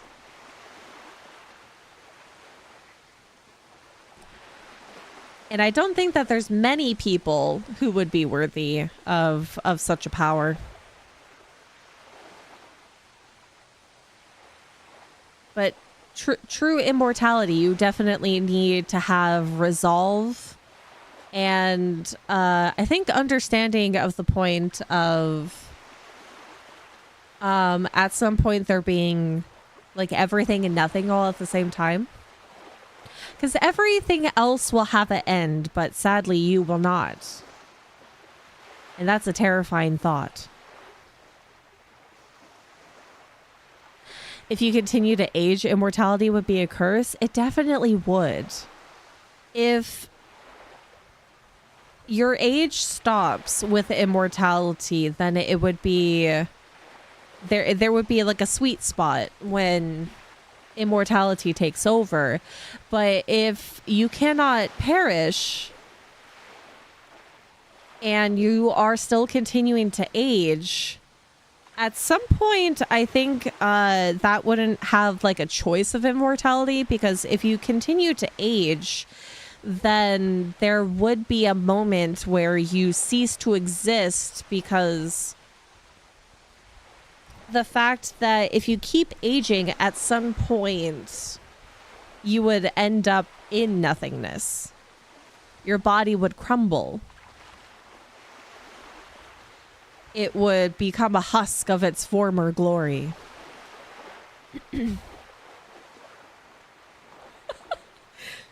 That's a sentence. You can stay young, but you have 1,000-year-old 1,000-year-old gas. Yeah, return to dust from where you came. So would at that point, if you have more immortality but you continue to age, would you still exist if you are back to a more cosmic form? Would you still have sentience in the form of atoms and space dust and stars? Would that be considered at that point the form of a god? There but not there? What if all gods are at one point human, gain immortality, and then become a more cosmic being? Being. Cheese. What? G. Oh my god. I'm having a conniption. Oh my dear. A cosmic person. There you go. An entity. A cosmic entity. That sounds better. I don't want to be a snail god.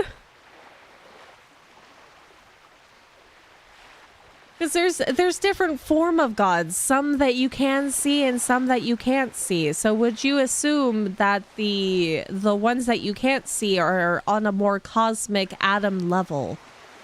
Like they're there and sentient, but have no physical voice, no physical body.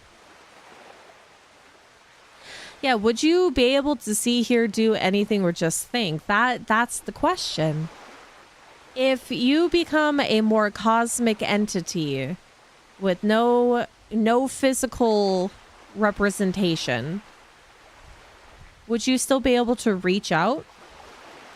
Is that why people supposedly hear a voice of a higher being? A higher entity?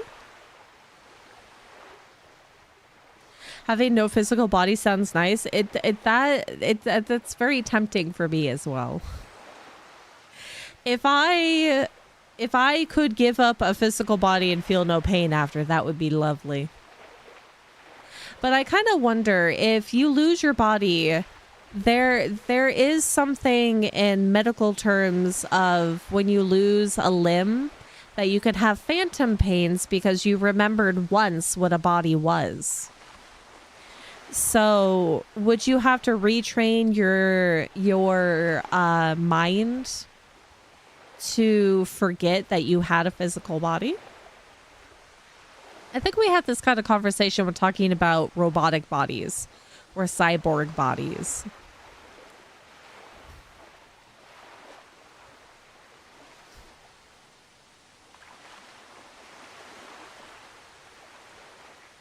Yeah, phantom pain is real.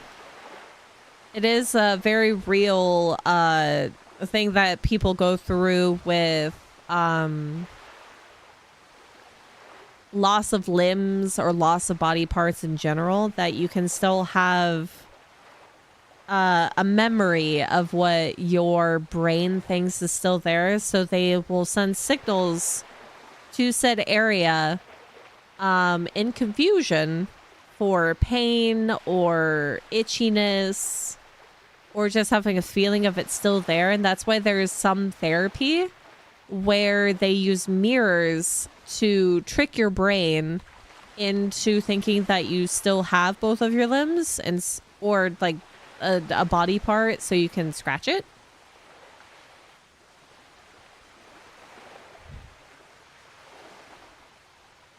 And it's just weird brain chemistry that works in weird ways.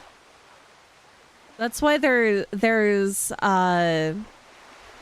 like the nervous system and certain illnesses which can mess with the signals of pain and like burning and itchiness. And it can send like shooting pains for no reason. You can have your skin be tender for no reason. The brain is mysterious in how it works.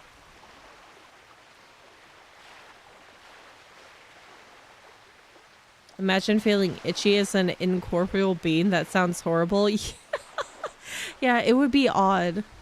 Hi, Wisp. We're talking about the prospect and idea of immortality, but with a still aging body. And coming up with the thought process of if you're immortal and still have an aging body, at some point you would turn back to the dust that made you, basically.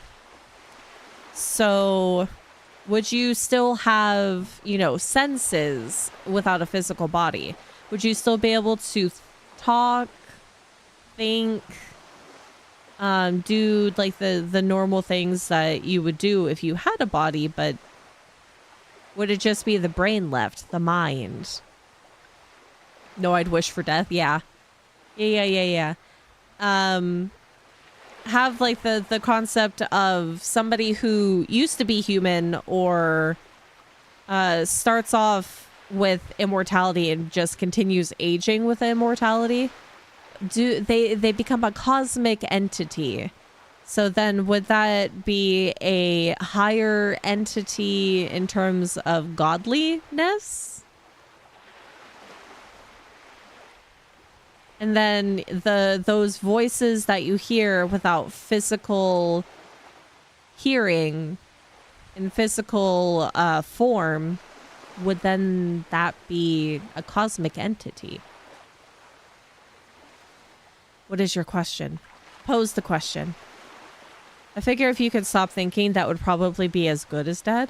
I wonder, though, would you be able to disassociate that much to the point where you, at some point, would entirely not exist? Do you remember life before existence? That's a thought process as well. Because then there's also the concept of previous lifetimes and reincarnation, amongst other things. Do you think, though, that somebody who has immortality continues to just live in an indefinite state? Or is the true concept of immortality just reincarnation, but continuing on in a different existence, a different body? So then the physical body is not immortal, but the soul is immortal. That's a concept as well. This is an interesting topic of conversation. Because probably in the most traditional state, reincarnation is very much a process. So physical form would not be immortal, but the soul would be. The mind would be. The Kingdom Hearts method. What is your question, Jack? Also, wouldn't immortality at some point with reincarnation still continue on, or at some point would you also cease to exist? depending on the state of the world. Just taking a new body when your old one gives out. Yeah. And then there's some people who remember said previous body and while others don't.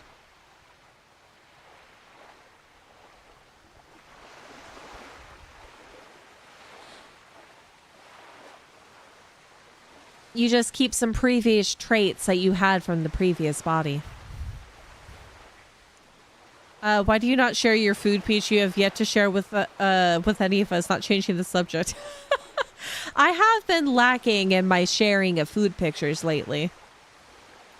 I just don't feel like it's either that they don't look good enough to take pictures of, or I forget and I'm just eating the food.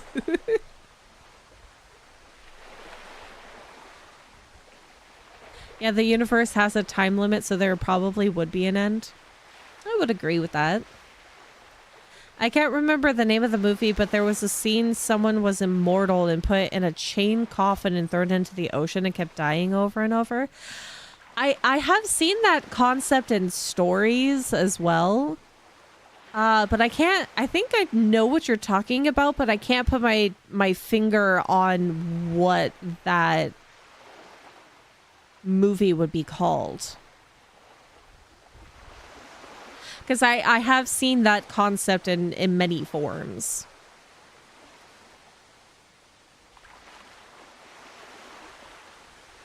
You've read smut with that that premise? It was Dio the entire time. Yeah, that is a common reoccurrence with immortality-oriented stories. The concept of a vampire being deep into a locked crypt, not being able to quench their thirst, so they're just in a state of death. In theory.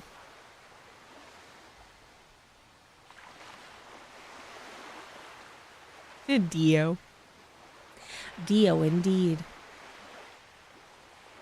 But it's a neat concept story-wise, because you can finagle with the details, and that's what makes it really unique to each and every story that I've seen that concept in.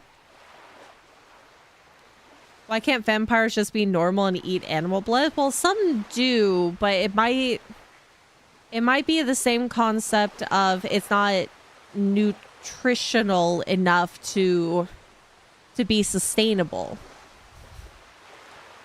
Blood is blood, but maybe human blood is considered to be the more nutritional form of blood, for them at least.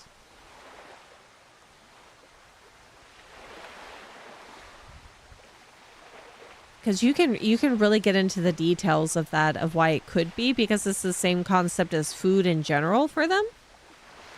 Like, you could eat meat, but vegetables might be more nutrient dense for you.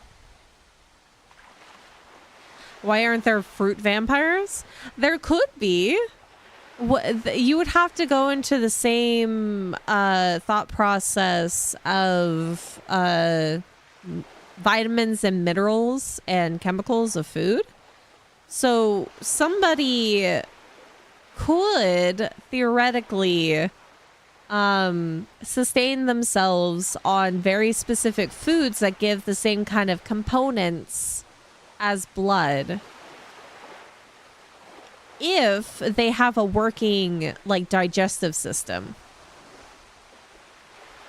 In modern day setup, that you could technically, because there are people with gastroparesis, so they have nutrients given to them through other organs in their body.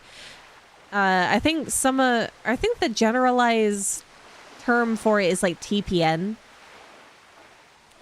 So what if you have a vampire that doesn't want to drink blood for morality reasons, and they have no means to process regular food, you could trick like human hospitals into thinking that you have gastroparesis, and then you can go on TPN or very heavy duty vitamins and minerals.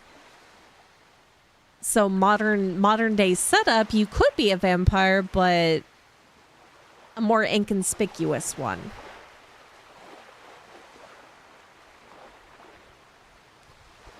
It's like how back in the day, mirrors were made out of silver, and mirrors nowadays are made out of different types of materials. So modern day vampires or modern day mirrors could show vampires.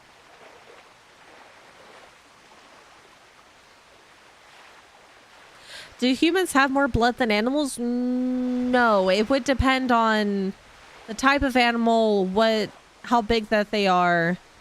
I don't know. I think there might still be different compounds compared from animal blood to human blood, because I don't think that you can do transfusions of blood from an animal to a person.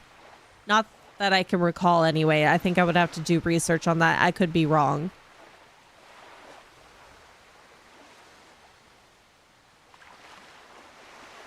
Doesn't Marceline only eat the color red or something? Yeah, there is those kinds of concepts too, of different types of vampires for different things. Vampires for draining color out of things, ones that are drinking blood.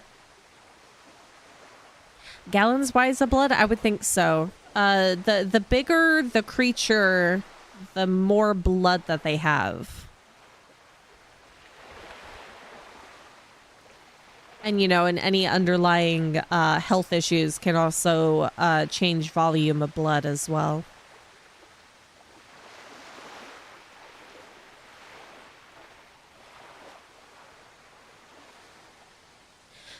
You could also say that, like zombies, they could probably thrive off of eating animals rather than humans. But then you would also have to consider zombies, in theory, are working the same way as any other like virus form, because they're meant to spread the zombie virus rather than it just being a concept of eating flesh. But that's more for a different type of zombie, while older types of zombies are meant to be similar to vampires. And it's not a virus, but it's just something that happens in terms of, like, you know, necromancy, or they just come back to life. There's different concepts of vampires and zombies nowadays. Beware the old blood, yes. The blue whale apparently had the most blood in the world. Yeah, because it was one of the biggest creatures at the time. Are vampires more prone to getting HIV?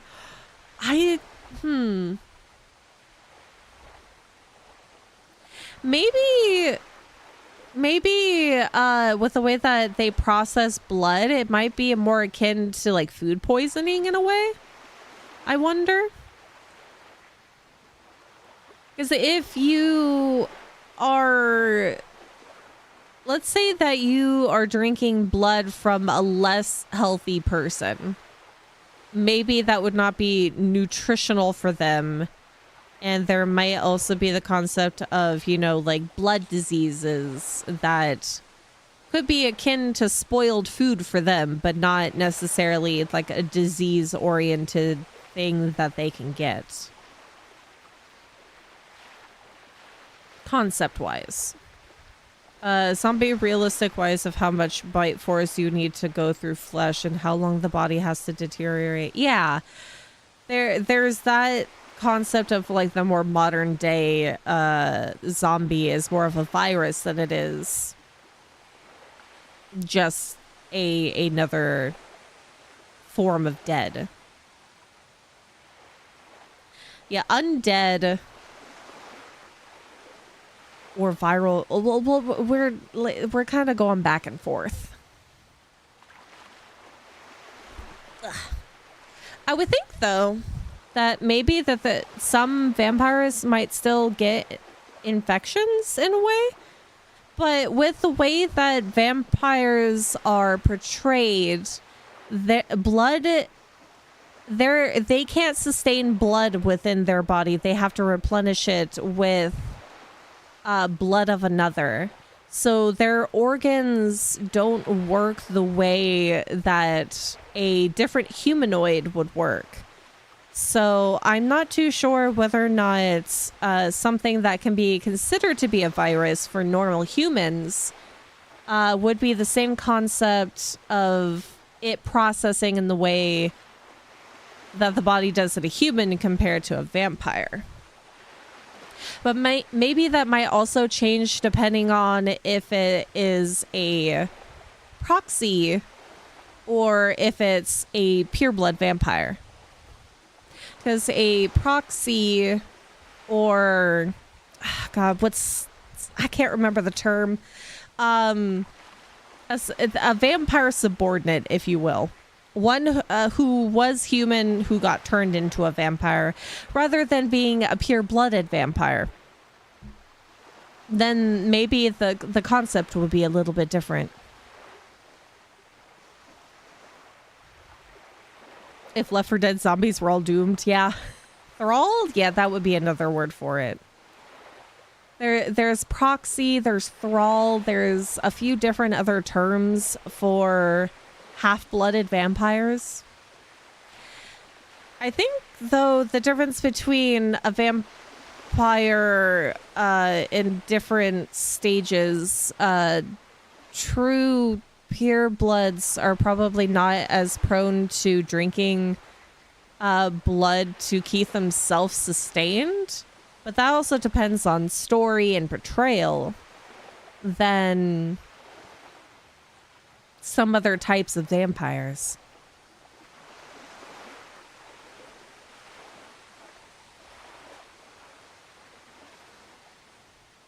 If Left 4 Dead zombie Peach would be a spitter zombie, let's be real. That'd be awful. I do have probably some funky acid reflux, so maybe. I kind of don't like modern day zombies because most modern day zombies are I'm running even though my body is completely deteriorated, and I'm pretty sure the body would fall apart at that point, but maybe the connective tissues get stronger with the virus of a zombie. What would happen if a vampire drinks Superman's blood? That would probably be the epitome of health food. That would probably be like taking health supplements. The healthiest form of blood.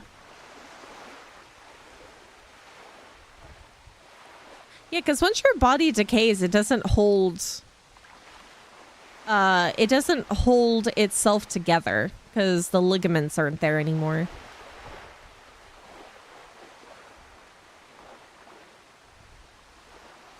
Wouldn't the vampire's teeth break biting Superman? I'm not sure how strong vampire teeth are.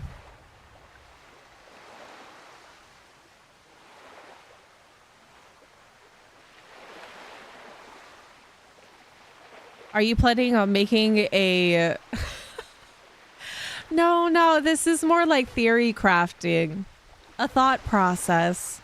I'm not making a campaign or anything. Just a simple thought process, ideas. For no reason. Just diving down the rabbit hole of concepts.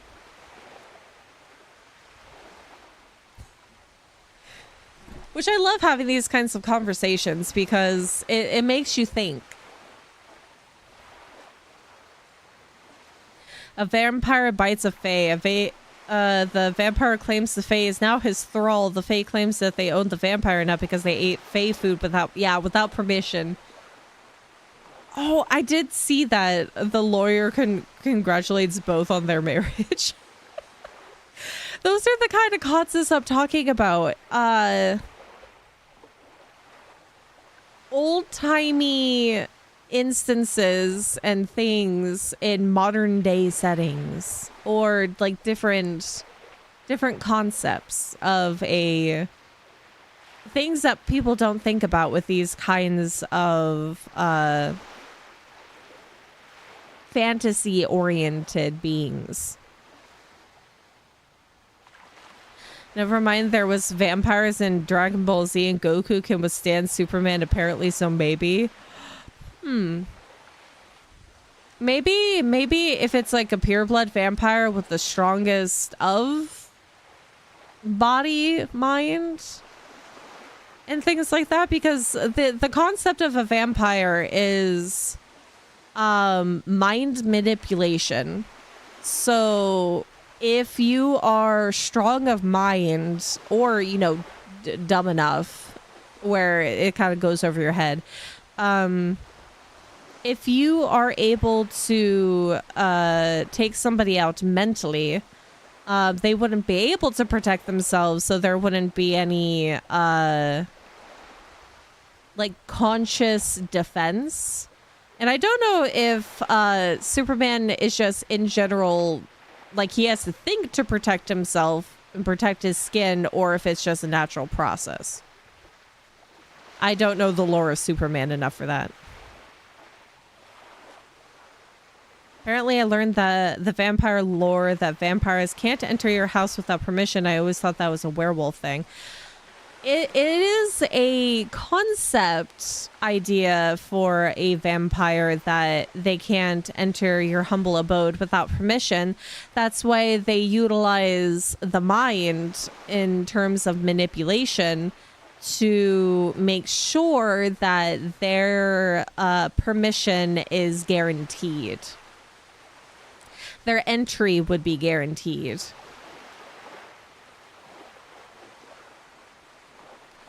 Werewolves are more of a unhinged entity. They are somebody who is human but is cursed to be a werewolf, is usually the concept. I don't remember what the starting concept for a werewolf is and where, you know, the bits of werewolf started, because there's many different concepts of werewolf. There's curses, and then there's species. Because curses usually are the baseline of a werewolf. And then, you know, silver is their weakness. Weakness is silver and the moon, basically. The moon changes them into a werewolf due to said curse.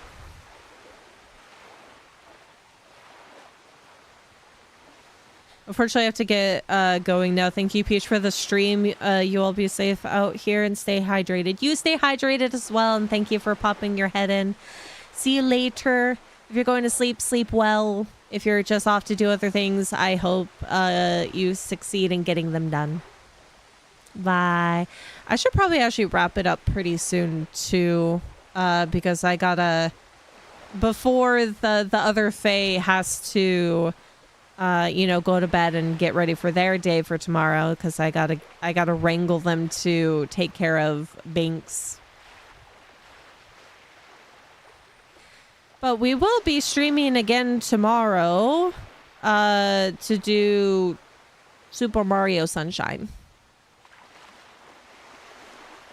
Back to college work, unfortunately. Yes, good luck with that. I send all of my good wishes your way and your success of that.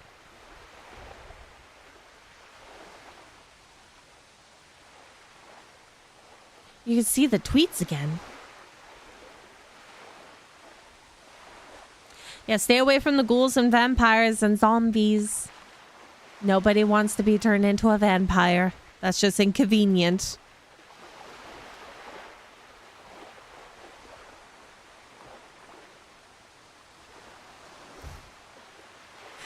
Bye. Oh my goodness. That, and there are probably going to be more thunderstorms later, so probably be good to wrap it up before things go haywire. It's been about 3 hours of yapping. Now, if all things go well, we will be doing Super Mario Sunshine tomorrow. But if not, we might do more grandma hours tomorrow and have, you know, more silly conversations. We'll see. The weather is kicking my butt in joint pain and headaches. So, and then there's also other things that are causing headaches. So we'll see what happens. But expect the schedule to stay on track unless otherwise stated. Being a vampire or werewolf in Skyrim would suck. I think in general, getting turned into a vampire or having to shed your skin and like twist and contort your bones to become a vampire, a werewolf. Sorry. Every full moon, that would be awful.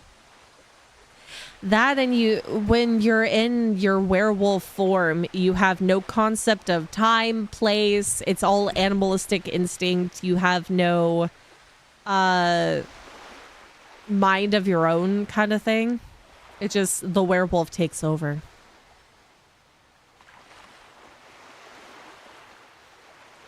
I could not survive that. Because then more often than not, if you're turning into a werewolf and not perishing by some hunter's hands, then the amount of havoc that you would be getting into with being a werewolf would also be terrifying. I can't remember how it is in Skyrim as a vampire, but as a werewolf, you are always sleep deprived. Yeah, that sounds awful. One last thing before we wrap things up. I also like the concept of those that have fey blood or blood of entities from back in the day that turns up in modern day settings, like the timidness to go into somebody's humble abode without prior permission, or having anemia and pale skin and things like that, and having like pointier canines, are just old blood thinned out of vampirism. And the concept of a werewolf curse could also be translated to some things in modern day settings. Like what if modern day elves blood is so thinned out that you still have some concept of pointy ears, but not as prominent. And you kind of have like this natural affinity with nature and things like that. Yeah. Werewolf imprinting. Then you would have the concept of a soulmate.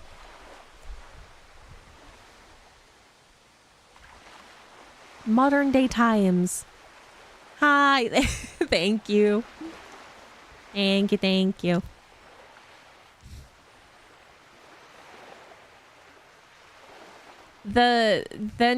With werewolves, their traits would be translated into modern day settings, because they would be a little bit more like clingy and puppy like, and then they would have like that they might get a little bit more irritable during like the moon phases, but they don't full on transfer and change into a werewolf thought process. You walk into a grocery store and someone you don't know and they say hi and it imprints on you. Yeah. You just find that maybe that's the concept of love at first sight, is that you have some werewolf blood in you. So those that don't experience love at first sight or don't believe in it don't have werewolf blood in their genes. Ideas for modern day settings. Yeah, vampire anemia, sun allergies of varying levels. Thought process. That would be neat.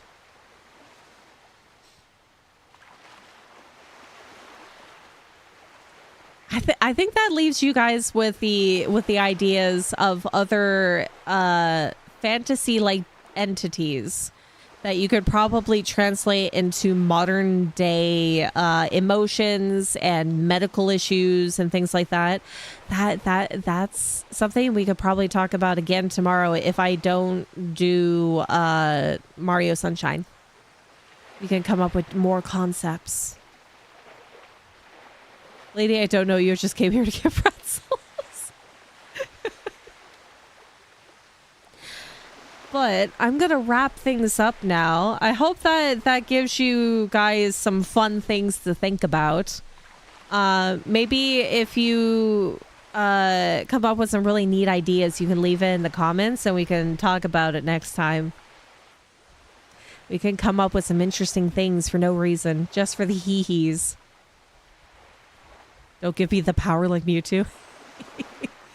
We got to come up with cool things. It's the fun part. It's part of the process. I love coming up with concepts, even if I don't use them for anything. It can just be a fun little tidbit of conversation. But with that, I bid you adieu. I hope the weather treats you well. If you are in the sun for any extended period of time, make sure to have sunblock, UV protection, hydration, portable mini fan, just something to keep yourself cool. There's a lot of products that you can get, like necklaces or like things you can put around your neck that's like a portable ice pack. There's a lot of cool things now to keep your self cool in the summertime. Be careful in high heat index areas. You can get into some deep doo-doo, some deep trouble if you are in the sun without proper precaution. Take care of yourself. Hydrate. Eat food. Need the fuel to get through your day. Don't forget to sleep as well as you can. Sleep is very good for you. And if you have little of it like I do sometimes, it can really mess with you. Get sick, bunch of other things. I hope you've eaten today. Make sure you eat food. Like I said, take your vitamins. Take your prescription medication. Don't forget to take the stuff out of the washing machine and put it in the dryer for your clothes if you've done laundry today. Give your pet a smooch for me. We'll talk again tomorrow. I wish you luck in everything that you do. If you're at work, good luck. I hope you are not dealing with silly, stupid shenanigans. You get to go home soon. And if you get to go home soon, I hope you get home safe. I'll see you guys tomorrow. Wish me luck that the weather won't punch me in the face again and backhand me.